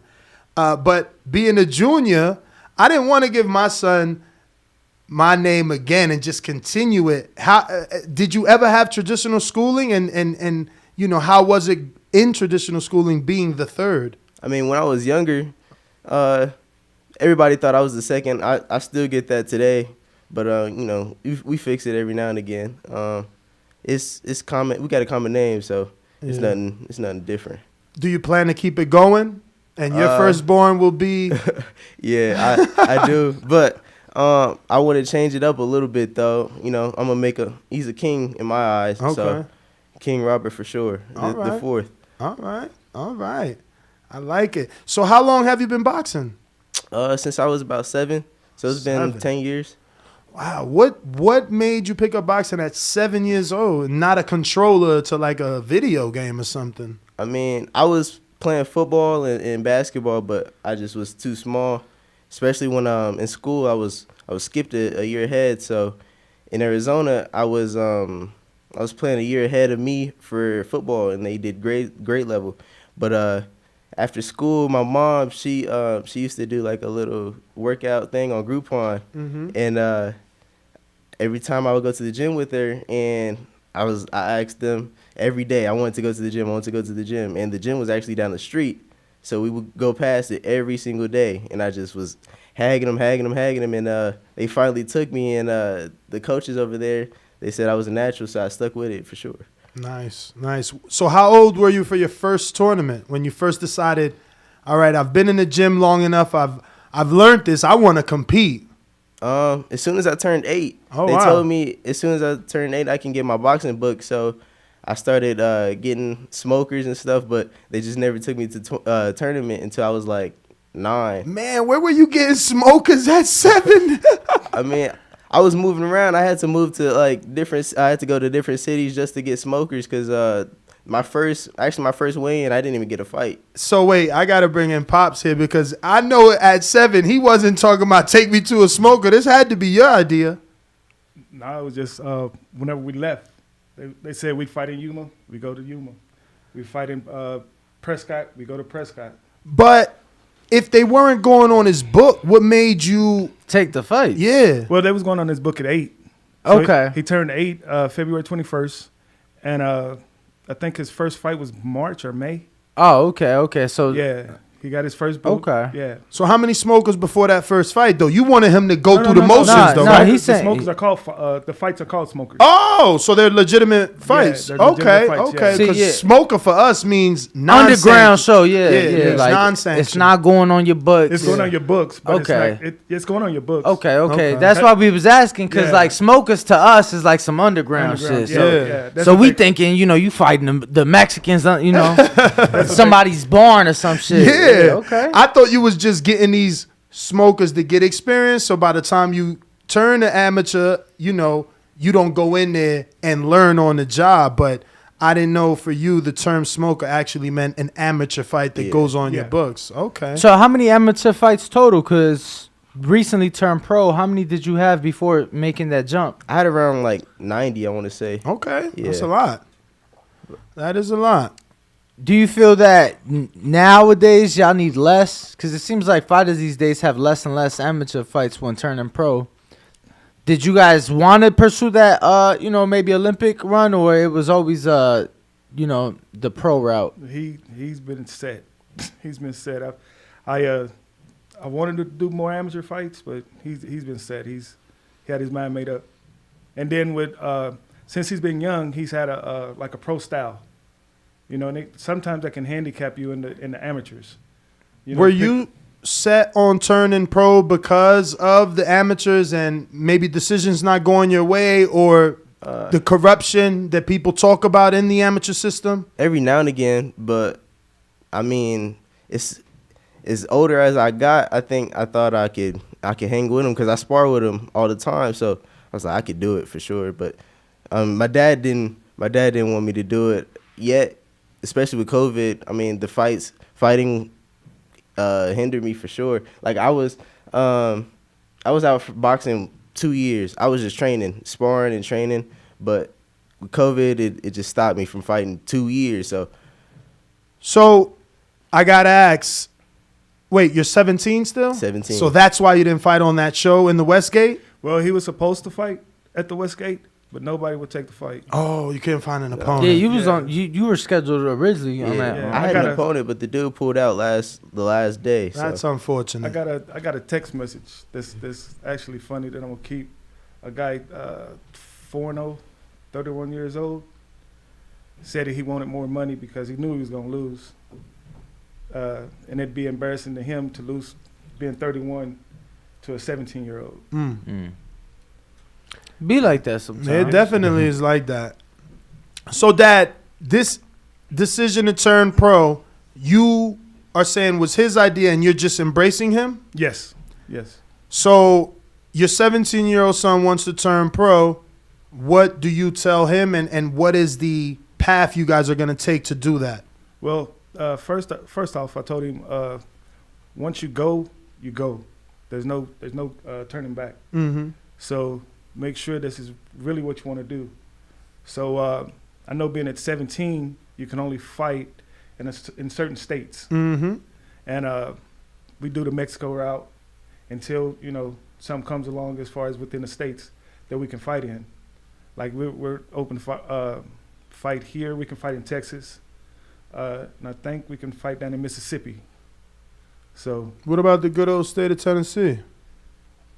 I think it might be 18. Mm. But he'll be 18 February 21st. Okay. So he's Round the corner. Round the corner. It sucks, man. It would have been great for you to get on that Westgate card. I went to that, and it was only 4 fights. Yeah. Mm. He would have, my opinion, he would have stood out. He would have stood out. So Las Vegas, born and raised? No. Arizona, right? Okay. No. I was born in Louisville, Kentucky, actually. Oh, wow. Yeah, my parents moved me when I was younger so I could get out of that situation. They moved me when I was 1, 2 years old and out here. Then we moved to Arizona. Then my mom, she had to get a new job because, she was working with U.S. Airways, and they merged. So it was either Dallas, Texas, or move here Vegas. for boxing. So they moved here for me, and I love them, and they support me since I was a kid. Do you feel pressure to do good because of all those sacrifices that they're making to get you here? I don't feel pressure. I just know that I should they support me, and I gotta support them. It's at the end of the day, when I get older, I'm gonna be helping them just like they helped me. For sure. So, Dad, who's helping you get him fights and move him? You guys have a manager? No. No promoter? No promoter. How many national wins? I believe 6 to 8. So you've had offers? Well, we got people looking at us. No offers? With Not 8 national wins? Not yet. We got people looking at us. We got people talking to us behind. That's pretty strange. Behind the scenes. But you got to think he's only 17. Yeah, but Top Rank signs 16-year-olds all the time. Xander Exact- Zayas was 16. Gabriel Flores was 16. I tell you, Devin Haney. We was at the Mayweather gym for a while. Okay. So I really just started moving him around. Mm-hmm. So a lot of people don't know him. A lot of because of his age being 16, and he won a lot of his nationals when he was a little younger. Okay. So how many nationals over 14?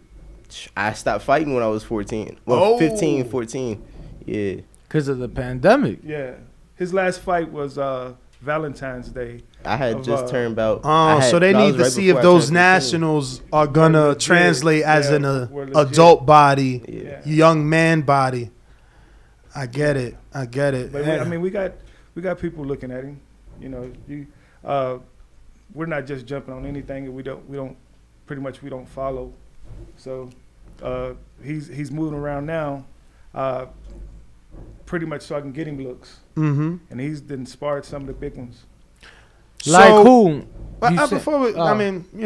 Before we get into that, I don't mean to cut you off, but I wanted to stay on the journey, which is you took him to Mexico. Yes. How'd you do that? Who'd you connect with? A guy named Junior Santiago. Okay. He was like, man, he's ready.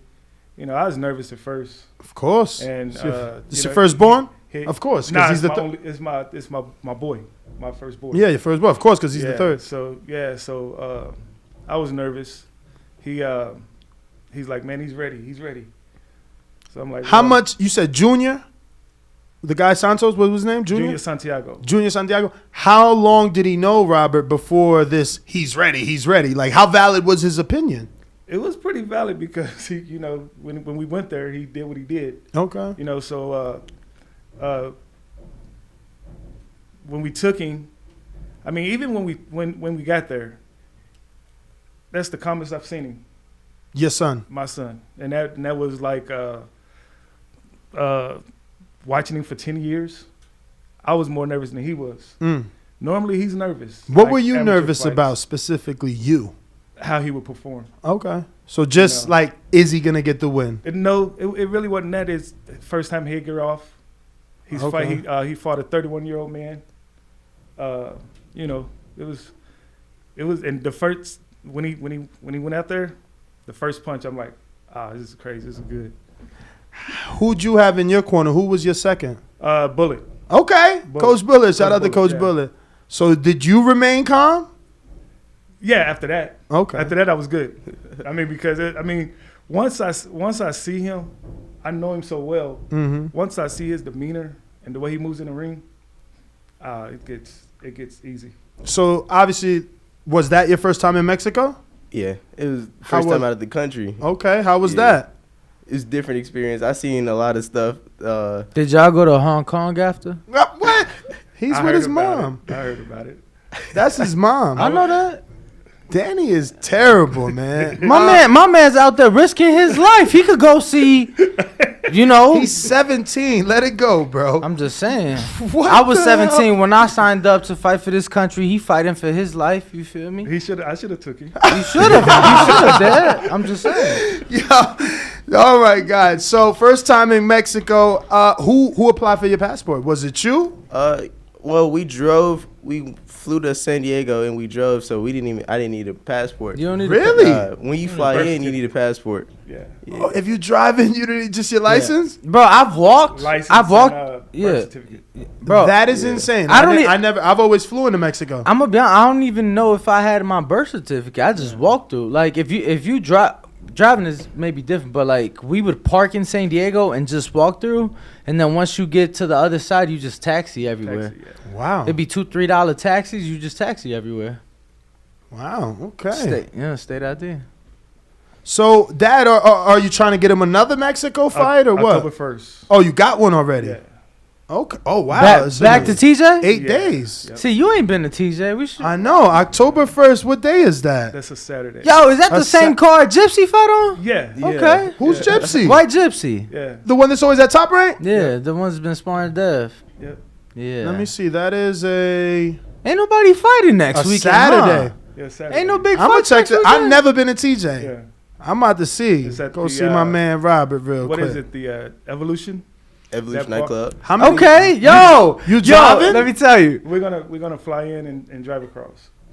Wait. Oh, flying to San Diego. Yeah, Flying to and San then you Diego, drive across. yeah. Damn. So we were driving to San Diego. Well, how we been doing? We gonna fly in?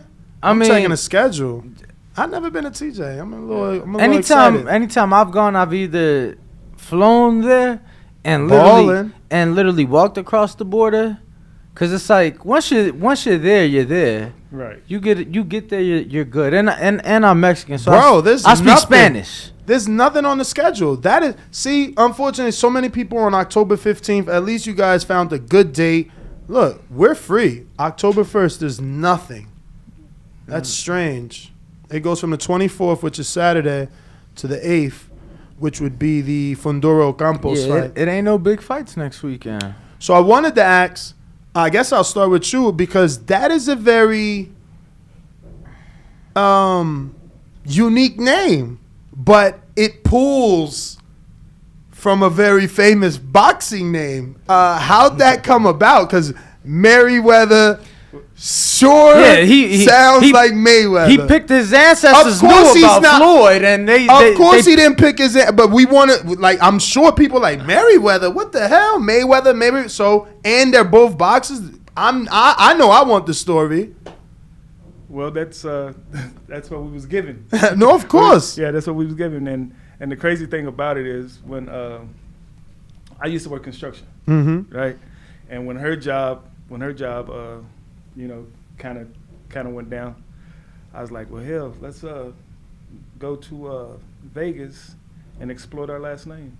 It's close. Yeah.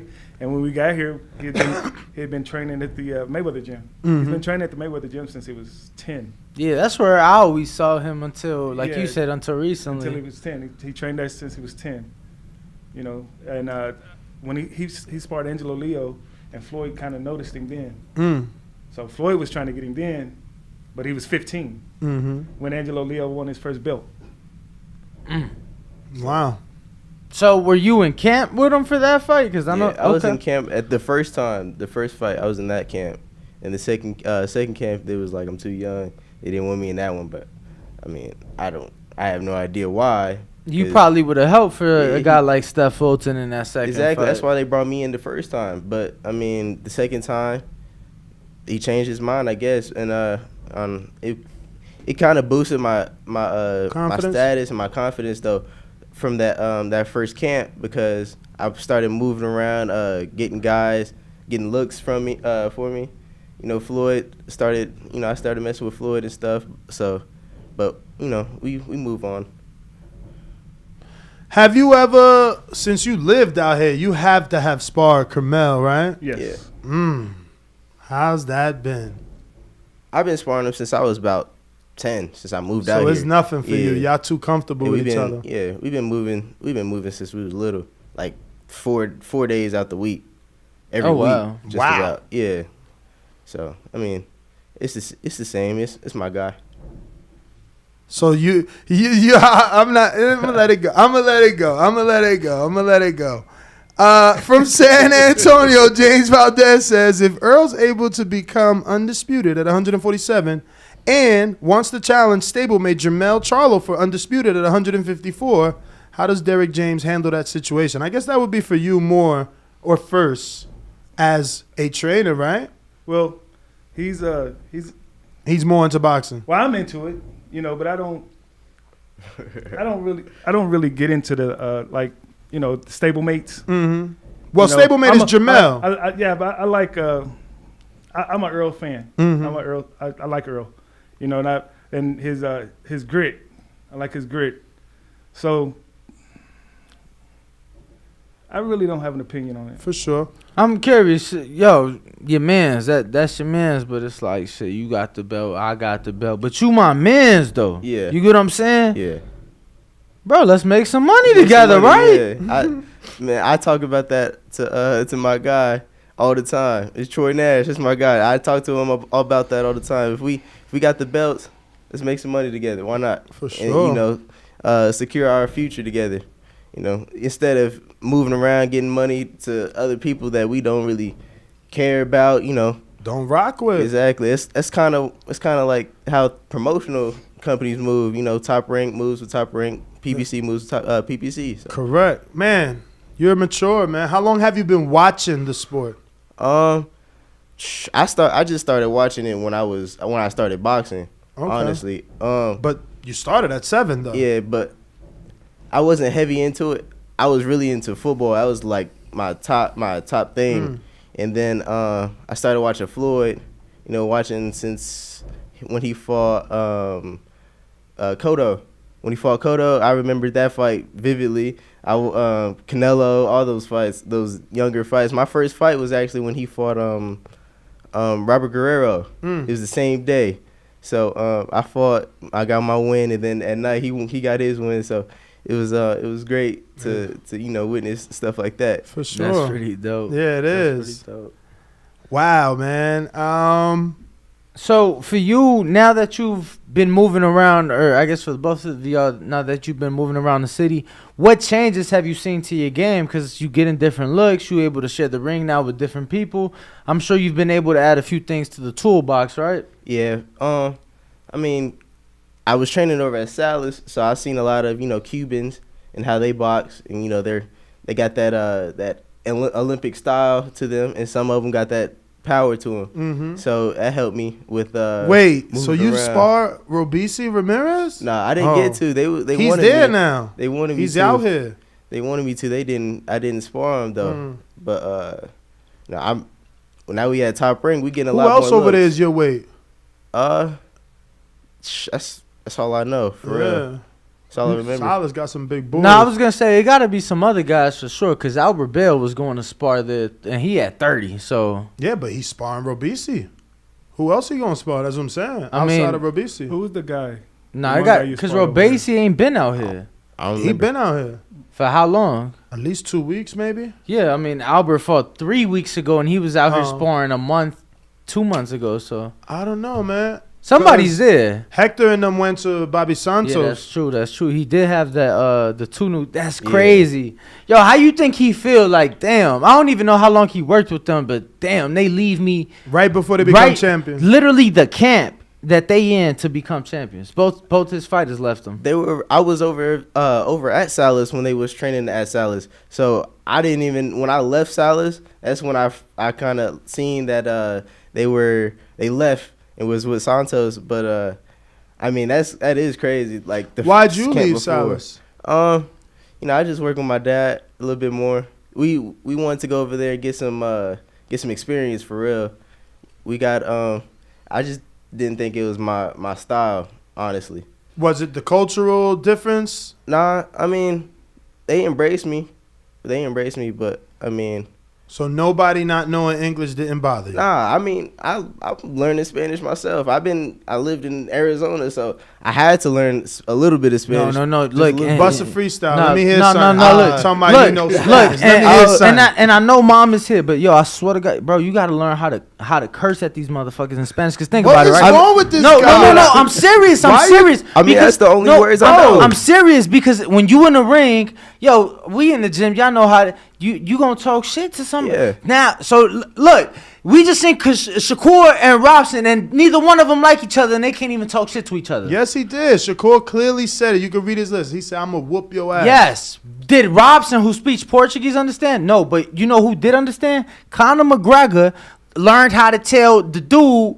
What dude? Aldo, when he fought on the Brazilian, he learned literally Portuguese, learned how to say something about his mother in Portuguese just to get under his skin. It's important, yo. Hey, Kobe did it. Kobe did do it. Kobe did it. You're right. No, Kobe did it. Your mom's gonna be so disappointed that you. I think it was with Manu Ginobili. Yes, Kobe did it. Yeah. Danny's advice for today: learns how to curse in multiple languages. No. Here's the thing, though. Here's the thing. You ain't at the gym. So if you was at the gym, you'd know his mom's the one she's the main one talking shit on the side of the ring. She the main one. Yeah. It ain't Pops. it ain't Little Champ. Nah, and it's Mom. She in there trying to find sparring. She was fussing at someone at Top Rank when I was there talking about, hey, we got a fight coming up. We need some sparring. So she holding the camera if Pops ain't there. I know who to spar. What's my man name? The kid I like. That he trains with Mark Smits. Mark Smits, I think it is. Bo, you visit their gym a lot. I don't know. I was thinking of. I know Claudio Ezekiel. Morero. Is it Ezekiel Borrero? Yeah, he's too big though. No, he not. Yeah, he that is. is the weight class. Watch. Ezekiel too big. I don't even know who you're talking about. Bro, we've had him in the studio. Ezekiel, the one that said somebody didn't like how he was closing. Yeah, I think he talked about Tank. Remember on his interview? No, I wouldn't Tank. Yo, out of DLX. No. Ezekiel Borrero. He cocky, but he little. We just talked to Frank He's about short. him. Yes. But he not little. He still got some weight on him. Yeah, he got weight on. He cocky. But he be little. sparring Keith and all them. There you go. Keith Hunter. Yeah, he sparred Keith. There you go. Yeah, because he a dog. All right, I'm going to Google find out. I found it. Yeah, so, I just got to find his bike right, make sure I get the right weight. I just want to see a picture. I don't know who you talking about. You know exactly who it is. Yeah, you know him. We interviewed him Told at Sticky you, Paws. man. Play with me. 130. 130. He just cocky than a motherfucker. He that work, for real. He that work. Who I seen him spar? Can you show a picture? So, yes. I'm sorry. Does I'm he sorry. have a face? Like, the fuck? Yo, I just found out White Gypsy ain't really white. Nah. He albino. I didn't know that. Oh man. Yo, I'm not being funny. I didn't know that. But what from another country, yeah, he bro. from another country, bro. You don't hear that accent? But he's half black, bro. I don't know. His mother or his father. He told me one of his parents. Yeah, I know he got swag. Bro, no, he definitely got swag. Bro, he literally just showed me a picture, bro. He literally just showed me a picture. So he mixed. Yes, absolutely. So this is the picture. Oh wait, it ain't come up yet. But this is the picture. Oh, I haven't even been screen sharing it. But what weight you fight at, Robert? 130. 30. I'm going down to 26 though. Okay, so I honestly thought you was at 22. So you know who else you need to spar? Sean. Brewer? Yeah. I spar him all the time. Okay. Yeah. Oh, you laugh. Oh! Damn, Pop's laughing Pop's and shit. laughing. Oh, hold on. I want to know. Hold on, Dad. I want to know. Bones ain't I letting want to him laugh. I want to laugh. Bones, hey, Bones, you hear this, Bones? Oh, they good work. He's been sparring Sean since he was 15. Yeah. I was training over at Bones. Yeah. Yeah, so I was. Okay, so you guys are following the Devin Haney route. You taking him to every take gym to him learn a little bit I'll from take him- everybody. I'll take him, you know. Okay. We ain't afraid to move around. Okay. Definitely. Yeah, I've seen that. I like that. I like that. Yeah. We've been when he was how old were you? We were flown down to Texas. Yeah. To spar, just to spar. Mm. When he was young. They paid for our hotel. He went down there and it was crazy. Who flew him out? Guy from Texas. All right, it was the RGBA little gym. Okay. Oh, in San Antonio. Okay. Oh, so Yeah, what you spar, Franco? Nah, I was like 10, 11, so I was sparring all the kids over there. Okay. Yeah. Yeah, they was lined up ready to spar him. So that's Ezekiel right there. The one that says Ezekiel Borrero. Oh, he trained with What's that coach name? He's Spanish I with a know, low fade. I think I sparred him before. Yeah. Yeah. Call me when y'all spar him. The first day I came over to Top Ring, I sparred him. Who's he working with? Oh, I'm sorry, Gil Mom. It's Martinez? down. I took it down already. It's going. If you want to see, it's gonna be a minute. Gil Martinez? Show it to her, Bo. Gil Martinez. Gil Martinez? Gil Martinez. Is that the trainer? I'm who you pretty talking sure. about? Yeah, that's what I'm talking about. He got the low fade. And don't he got Jadira Man. Bustos too? I don't know. Master Mitter. Yes, that's who I think it is. Yeah, that's Gil Martinez. Yes. Yeah, I sparred Ezekiel. Okay, yeah. How was that? It was He a little good, bull. yeah. He a little bull. He's southpaw, right? I believe so. Yeah, he has some good footwork. I like that work. Yeah. Yep. Does he hit hard? Cause he looks so like he's got round shoulders and bicep. Like, does he hit hard? I can't even tell you. Cause you don't get hit. It's not my thing. I love it. Ezekiel was on the show talking about how he be losing people in the ring, like how he make them lose him. You know what I'm saying? He be moving around so well. He said, I can't remember who it was specifically didn't like that, how they couldn't touch him because he was losing them. It wasn't Robert Merriweather. Nah, it definitely wasn't Robert. It was like Rolly or somebody like that. It was, so what Champ, happened with Sean? You dropped Sean in sparring, you said? Nah. No, they've been working since he was 15. I thought you showed me. I thought under the table I see. He was going like this. He was saying he was a little guy. He was pointing to the ground like that, like he's small. I don't know why he was saying that. Yo. Sean was supposed to be on that card. Yeah, he was. Oh yeah, he was. Yeah. And obviously that does not make sense for y'all to fight each other. Nah. Sean's he's been around him since he was little. Sean's what, 20 what? He like 24, 23. Damn. Yeah, so they look at him as like a I don't want to say a little brother because he takes offense to that. But they look at him like, he's the youngin.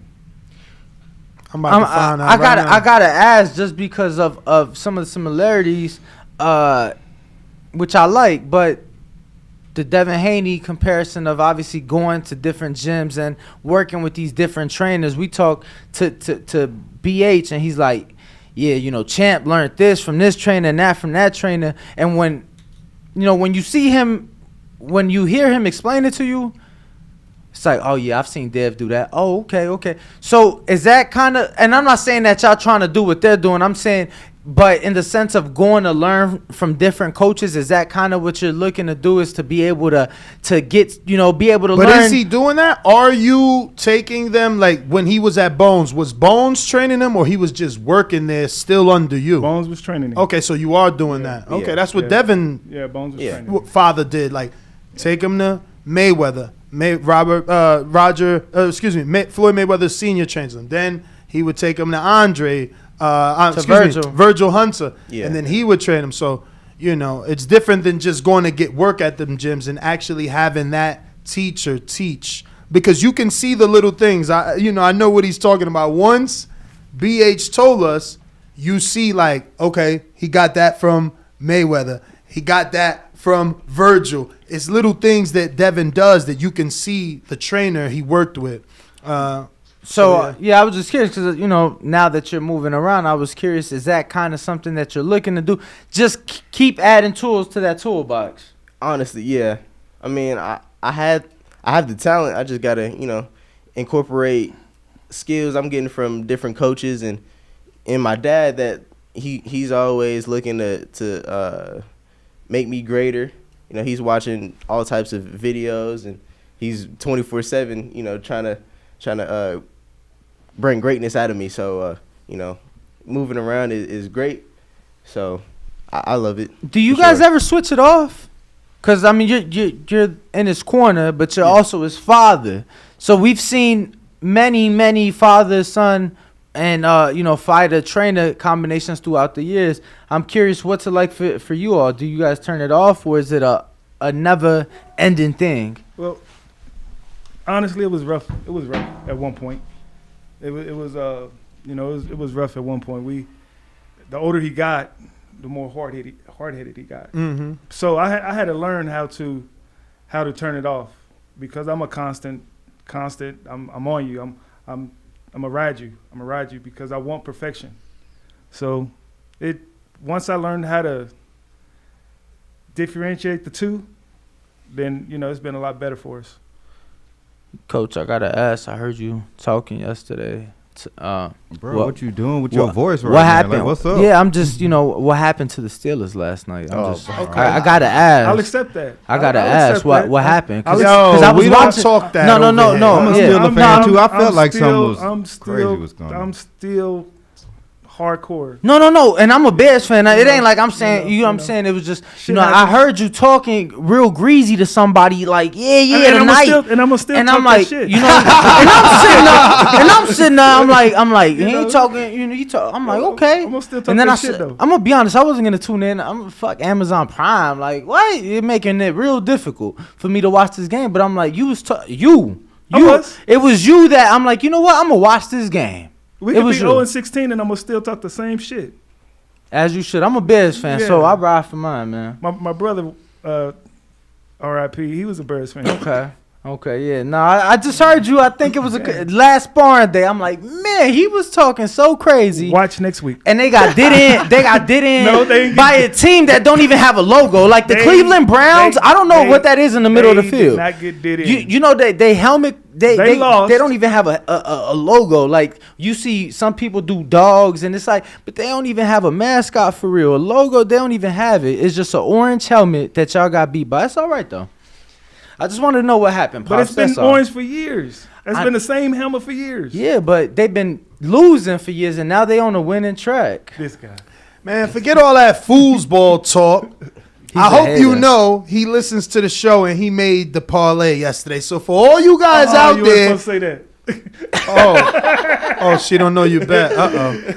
My bad. Yeah. See, if he would be listening to me totally, I'd be betting $2 and $5. I don't get crazy. Even though I'm winning, I still don't get crazy. I think this week the most I bet was 30. So not just did you spill the beans that he bet, but then you further continue to spill the beans that he bet a lot. No, I'm just saying more than me, because I recommend people stay on that 2 to 5 unless we feeling as confident as this week and we bet the 30. Yeah, that's what I did. Okay. But she's with the boxing though. Okay. She's with the boxing. Okay. So he chose to go with Maxie Hughes and Hannah Rankin. I like that. And Shakur decision, right? No. Joe Joyce decision. Yeah, Joe Joyce decision. Okay. Which I seen that face off. I'm telling you, man, Parker gives me that reassurance. He's going 12, bro. He's going 12. If Joyce does it, I'm not mad that I lost that, because he proved that he would be a threat for real. AJ couldn't knock out Parker. Dylan couldn't knock out Parker. Who else did he fight? He fought Andy, couldn't knock out Parker. So it's like, and Joyce ain't Joyce 37? But you got Joyce though, right? I'm picking Joyce by decision, not to stop, okay. not to stop. Making sure but I did. I'm just saying he does have a 92% knockout ratio. That's why we about to make this money on him not stopping. But let me see if I did hedge it, because I don't want to leave you in the dark. I'm not gonna lie. I need to get my bets in. The fights start mad early today. 3 o'clock. Wow. And the sad thing is, Shakur's fight is 3 o'clock? Nah, The undercard. yeah, but I ain't gonna say sad. The truth is, we gonna watch it All of from them, 3. 'cause we invested I got in all money those on the guys. 3 o'clock fight. Who? Antoine Cobb, Taylor Phillips. Do you? Yeah. Where See, you get that from?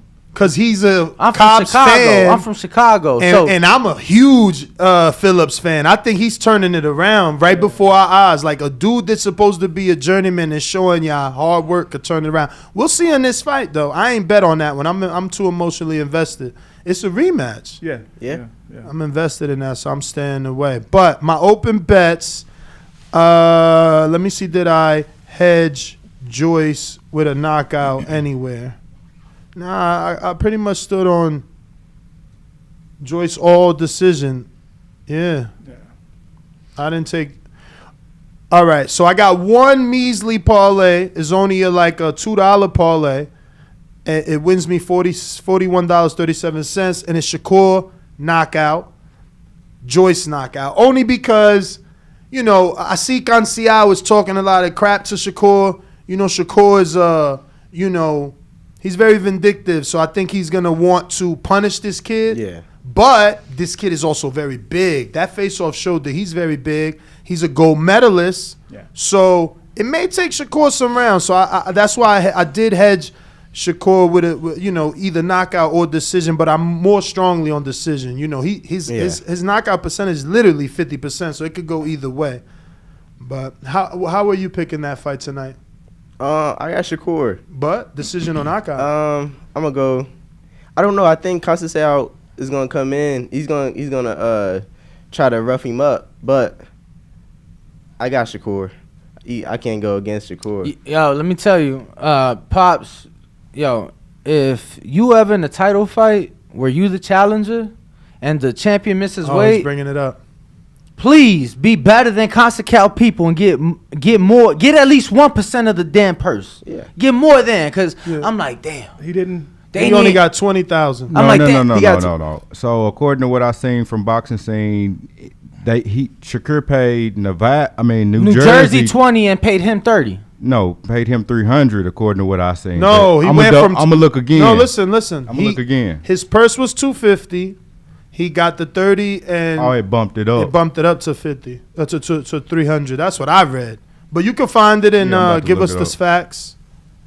Yeah, because I'm like, man, they need to take at And least. he only got 50,000 from that. Man, No, I heard it was he got 30. He got 30 and that's commission. That's why he's saying do better, because remember when Danny Garcia fought Eric Morales at the Barclays Center, Eric Morales tested positive. Danny got 50-something thousand. And I know that because I interviewed him, and then he said, yeah, Morales bought that new Camaro. At the time, Danny had a white and red Camaro that he paid 50-something thousand, which was the Eric Morales fine. Yeah, Pops. At what point do you say like, no, this weight's too much? We not, or is it based on the opponent? If y'all gotta wait, opponent come in 2 pounds over, y'all still taking that fight, or it depend who it is? Depend on who it is. But it pretty much, I'll let him go. Do you believe it's a point where it's like, even if it's the biggest tomato can, you not throwing your son in there? Yeah, I'm learning that. Yes. So it's just two sentences that Boxing Scene said here. It said Boxing Scene learned that, first, if Conceicao wouldn't have fought, he would have got his full purse still regardless. But it said they learned that Conceicao's handlers instead negotiated a financial penalty for Shakur's $3 million purse that pushed Conceicao's compensation well over $300,000. Well over. Okay, and so he got more Stevenson than paid a $20,000 fine in the New Jersey State Athletic Commission for Boxing. Yeah. Well, so he got at least 50 or more, Danny. Right. So that's right on par. Over. That's right on par with Danny Garcia. Well, what's on par is the percentage, right? Because typically it's about 10 to 20% of your purse. So okay, he got about 1 to 2% of the purse. So it's really on the percentage, not the actual amount. How much is Shakur getting? 3 mil. 3 mil. So that's what I'm saying. If you all right, cool. I got 60,000, 2%, but traditionally it's about 10 to 20, depending how far over what's going on. Because at the end of the day. Yeah, but you know how it works, man. Let's just be real. If you try to stand on your too hard, right, you could do one thing, like he would have got the purse. not fought, but you think Top Rank gonna give him a return fight? They would have shelved his ass. If he is the reason that fight doesn't go on, that they lose all their money, he's shelved, bro. Yeah, So but you saying here's the you thing. saying 1 or 2%, Danny? Is 10% of 250,000 is 25,000? No, it's Shakur's purse. Okay, the so $3 million. Okay, I So got what you're 1% saying. is 30. So you talking about out of the other fighters' purse? No, it's always out of the. It's always out. opponents. It's always out of the person who misses the weight. Yeah. You get what I'm saying? He's But, the one that get penalized. you know, so it's always out of the person that misses the weight. I'm just saying, definitely be careful when it comes to those things. Man, I've seen cards here where I'm like, damn, this fighter missed weight by 6 pounds. You a small guy and you still taking that fight? No, we're not doing that. Okay. 6 pounds. It sounded like he didn't even try. Man, 6 pounds. It's crazy. that's like the UFC guy Yeah. that just missed weight by 7 pounds. Yeah, he didn't What's even Frank? try. What does Frank say about you guys? Does he like it? Does he like what he sees? Yeah. Yeah. Because I feel like a guy your age, you know, Top Rank they know what to do with people your age and how to bring them about properly. When we was first got over there, they had told me they called him the $1 Million Baby. Okay. Yeah. That's a good name to have. So, have you sparred at Top Rank and any of the execs come in? Any Bobs or a Todd DeBuff walk in? Not yet. Well, he sparred. He was sparring somebody, and I think their top matchmaker came in. Okay. And Bruce probably. Yeah, I think so. And Bruce he was Strackler. he was there to look at somebody else, and Robert caught his attention, so he pulled out his phone and got some footage of him. Really? Yeah. He started recording you. Yeah. Oh wow. He should have went out like, yo, bro, who are you?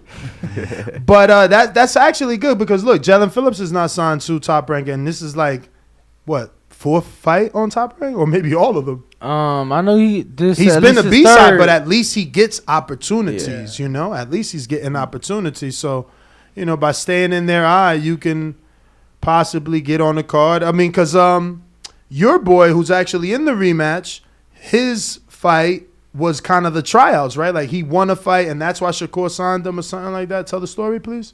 Yeah, I mean it was a done deal before the pro debut, but you know, obviously he has a pro debut, gets the knockout win, and then gets signed. So yeah, so you never know, opportunities. But if you don't have any other questions, we could definitely end it and take this picture with the family. Let me refresh here. Yeah, that's all. So if you want to give out your social media. Follow me on Instagram. You know, King Robert I 3 I's. Where'd the King come from? That's his my nickname. mom. My Really? mom did it. Yeah. No. It was my mom. I mean, well, you said I was gonna. Bro. My dad wanted to name me King Robert when I was born, but Okay. my mom didn't want that to happen because she thought I wasn't gonna be. She thought. No, you want to keep it real. somebody She with thought the it was king. ghetto. She didn't think the name would somebody with the name King would get a job. I'm not planning on getting a job anytime soon. So, you know, but when I was boxing, my mom brought it up again, King Robert, because you know we needed a nickname. Yeah. So I like the logo too. Yeah, blasted on everything, King Robert. Can you raise it up a little bit so the people on TV can see? Man, you supposed to grab the chain and show it on. I thought it was just a chain, but I see it's a shirt as well. Yeah, man. no, the shirt look nice. I want one of those. But all right, so do you have any social media? No. Nope, not on Coach social Rob, media. stop lying. Your social media. Come on, I ain't new to this. I'm true to this, man. Stop lying to me, man. So what if Hold on, his social never media. know. There might be I'll a tell you- fighter out there that wants to work with you because they see how, you know. Yeah, so hit up _Coach Rob _ on Instagram and King Robert I on Instagram as Danny, well. you funny as hell. Oh man. My fucking shorts ripped, man. It's unbelievable.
What up? What up? Welcome back, ladies and gentlemen. Welcome back. That was a fantastic interview.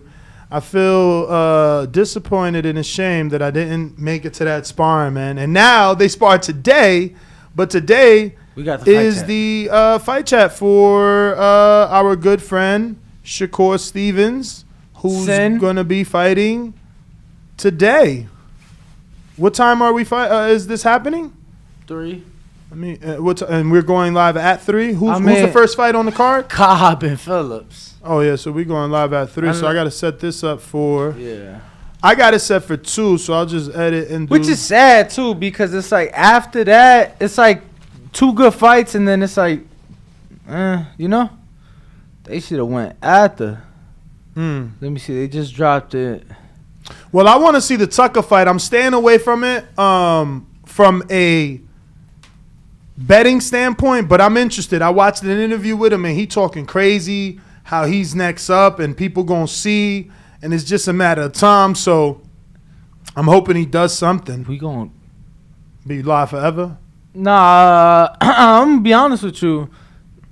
8 of the 9 fights are good. Yeah, man. So I think we're gonna. And we invested in a lot of those. No. I mean, literally, I'm looking at it, and I think every person, Shakur main event has been in studio on the show. Keyshawn Davis in studio on the show numerous times.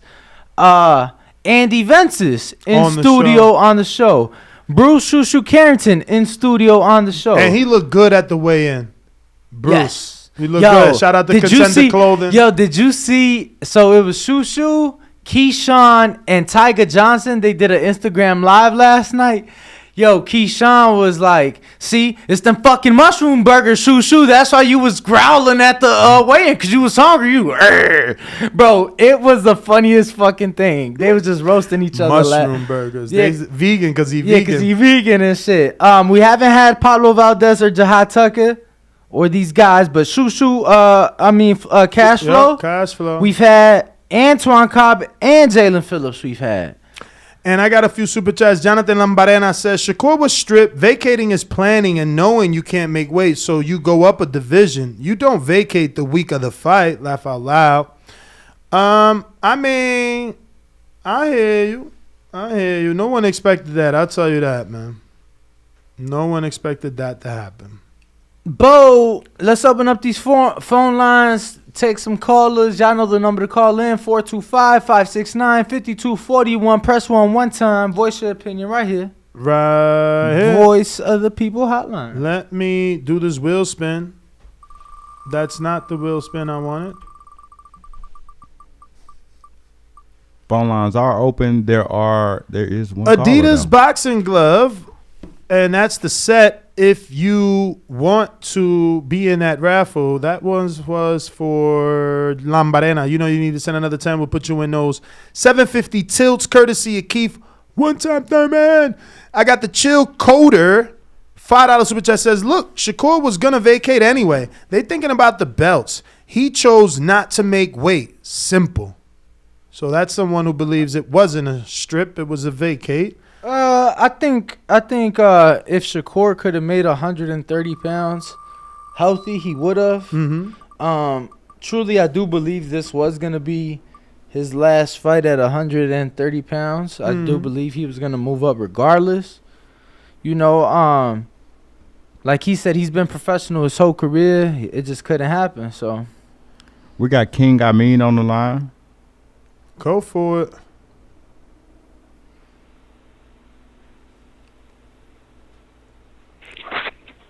Hey, yo. What up? Yeah, pardon me, fellas. I was adjusting my headset because I wanted to make this crystal and crispy clear. It's only one black man that can fight and make 126 pounds, and that's Gary Russell Jr. No adult black man is making 130 pounds, you know, especially as he matures. You add to it, the man's a new father. Anybody with kids know when your wife get pregnant and she have a baby, you add on a few pounds. I mean, he came home, he's back in Newark, he ate out the chicken shack, he had a few kill breasts, a couple of them pineapple CNC sodas, So, he fucked up a little bit, but I don't think this was deliberate. Of course, we got to give him a fair, I guess, a fair, throttling. If we kind of criticize Tank, we got to, give some criticism. But I think this is a matter of making sure he goes into the fight healthy. Like 1.6 pounds, I mean, does he look like he got any spare tire?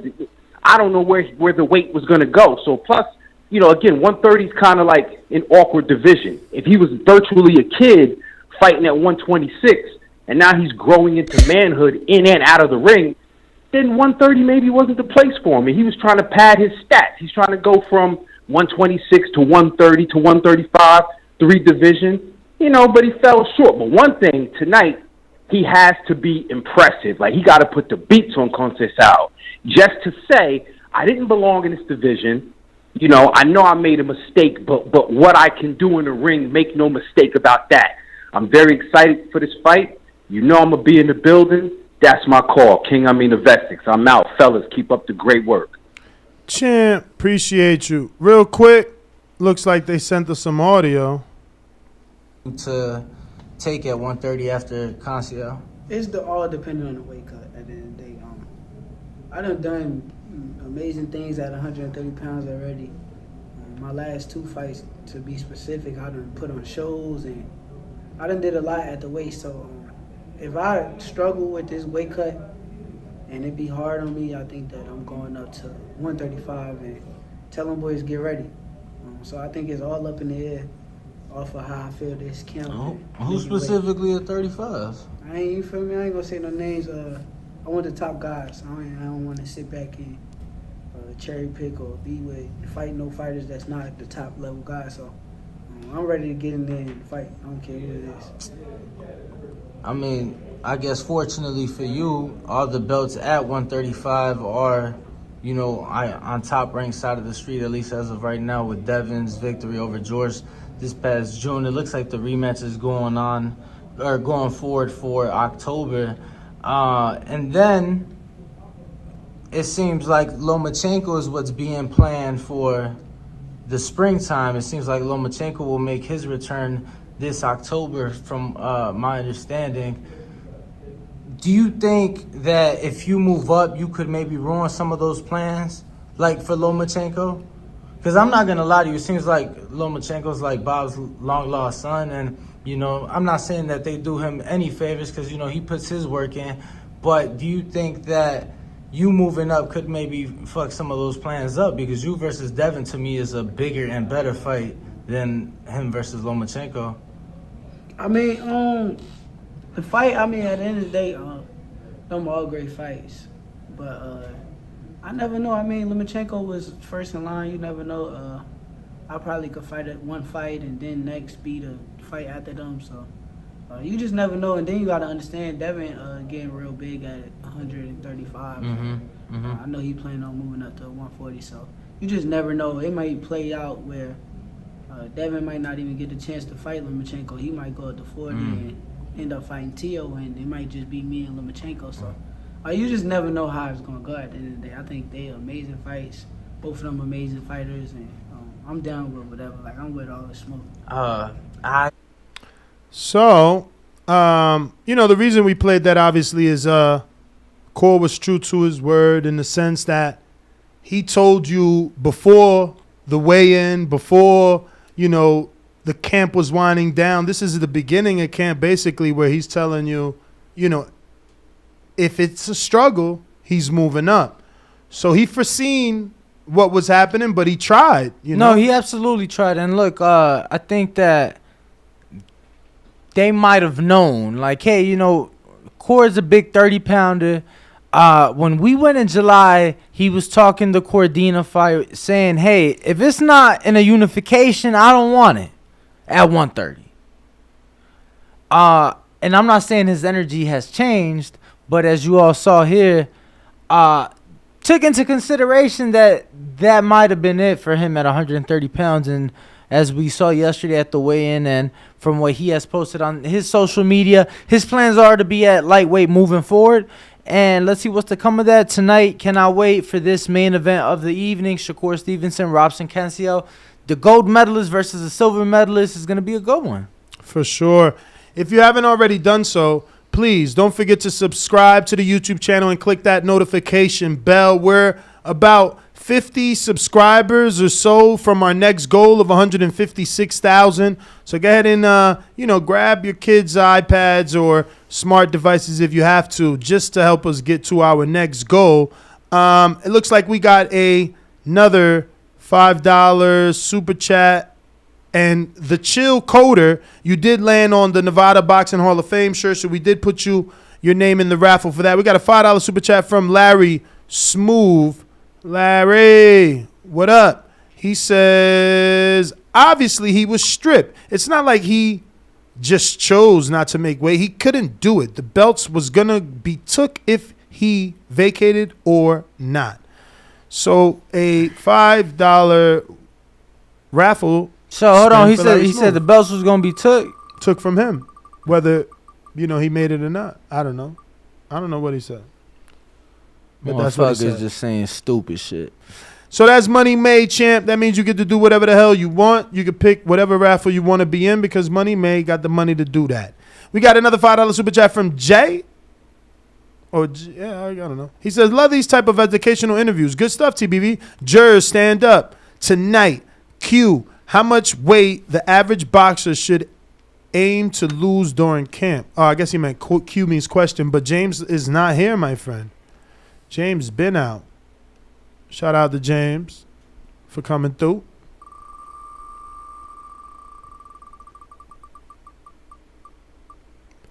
Adidas boxing gloves, which are a complete set of lace-up 750 tilts, courtesy of Keith One Time Thurman, to give out to one of our lucky audience members. Bo. Yes, sir. Where can they find you? Bo Mason _TBV on Instagram. Danny. Ringwalk Danny, Instagram and Twitter. We are the Boxing Voice on all social media platforms.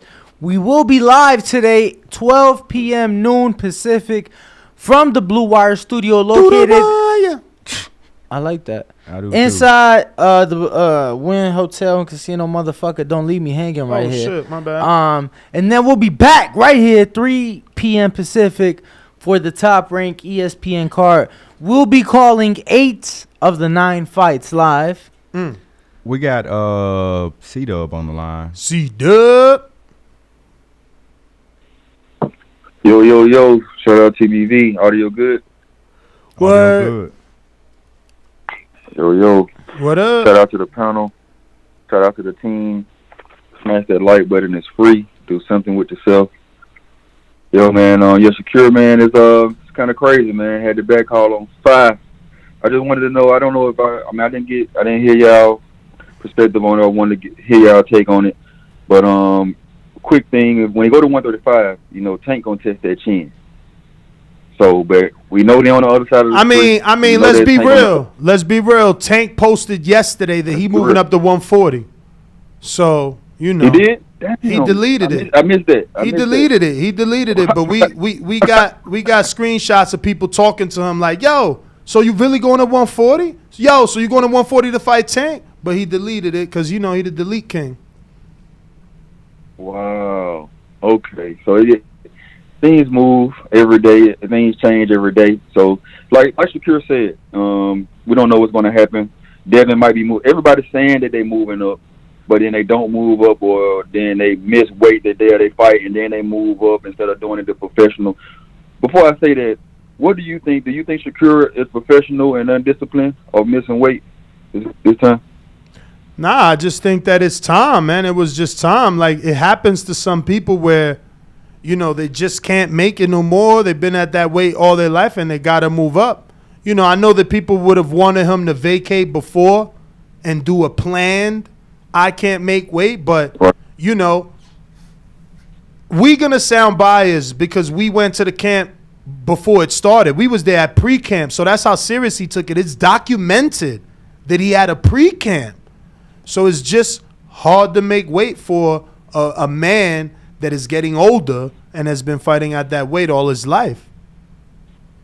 Right. And then you wonder how close or how much science got to do with just that one day that extra day that he could have had, because usually the fight is on a Saturday. So, usually maybe, the fight is on a Saturday. So we don't know, man. But hey, next fight, 135. Let's get it. We're gonna see if we know he's not gonna fight Devin, but we'll see about Loma. Hey, Loma Shakur would be a great fight. Shout out TBV, smash that like button. Shout out, champ. We got a couple member chats. Member chat. There's one that say 20 months at the top. But Damn, Brandon ain't sent it to me. Damn. I got a hold of Ezekiel. He like, yo, they really want that work? Nah, he ain't say that. He said, yo, I got a fight coming up, but if they want, we could set something up. I said, I got you. Shout out to Robert Merriweather's dad, though. Robert Merriweather. Why? Following the parlay. That was pretty dope. Did you find that member chat? No, I had just seen him go by, but it hadn't been long. It is 20 months. Fred the Boss. Fred Champ the Levels. Boss. He say violin soundbite for all the upset people in the chat, especially Jonathan Lombardena's crying ass. Word. And I added that at the end. That was me.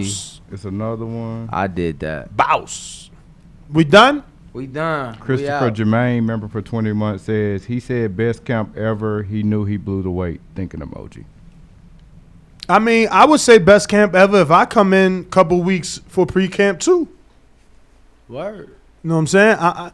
You don't know till you hit the scale. Right. Like all you dudes out here acting like you know. Yo, this is exactly why border and wars. And then, but hold on, no. And then here's another thing too. Regardless of what y'all say, he has some of the best in the fucking game when it comes to this shit. Mm-hmm. Like Tony Brady, Jack, they've worked with some of y'all favorite fighters, the Andre Wards of the world, the Eddie Slandi Laras of the world. Like, come on, man. Like, he's working with true elite people. Like, he's an elite fighter himself. Like we've seen, there's clearly been the weight concerns throughout camp. They were aware of that. And now it is what it is. Is it professional? Probably not. Do I think he did it on purpose? Nah. Shit happens. Motherfuckers move up in weight. You get what I'm saying? Like, have we not seen Canelo had to shave his beard and drop his draws to make 154 against Liam Smith in Cowboy Stadium? Because I remember Canelo having to shave his beard. And Porter had to cut the end of the braids. Like, shit happens, y'all. But we out. But because you people think that things don't happen, you know, that's the reason we created Border Wars. But the Team Combat League has taken what we done and multiplied that and put it, you know, and made it the best. I mean, these guys have tryouts in Los Angeles, in Houston, New York, right here in Vegas, in Tijuana, San Diego area. And this is a 1-round fight, but you do get to fight 2 rounds. There's going to be halftime. They've made boxing into a league. Team sport. And team sport. I love it, bro. I do. I'm excited to see what it's going to be. But it looks legit. I'm ready. Yeah, I'm excited to see what it's going to be. Vegas going to win, though, because Vegas going to have the real big dogs out there versus I'm seeing some of the tryouts, and they ain't got the – it don't look like they got the talent like Vegas going to have. Houston and, you know, Texas breeds them, so they should have some good fighters. Well, Vegas going to have the names anyway. Los Angeles got is a hub too, so it's a stop in Ohio. No, but speaking of Ohio, there is a 5, 6, 7 time female national champ out there that reached out to us yesterday. Her coach did. She got on the local news and all that. And what's her name? Rock, call back in. I forgot. I gotta check. But if you're interested in joining Team Combat League, Road to the Ring, presented by TCL, with coaches like Buddy McGirt, Dewey Cooper, Freddie Roach, and others. Don't forget to go to their Instagram and click the link in the bio. Las Vegas is Las Vegas Hustle, and if you can pass the tryouts, you can be on Dewey Cooper's team and learn from a world-renowned trainer. This is a $100,000 salary divided into 4 months, paid bi-weekly. $25,000 per month divided into 4 weeks. You getting that bread. Right. So you should really be training, you know. That being said, we out.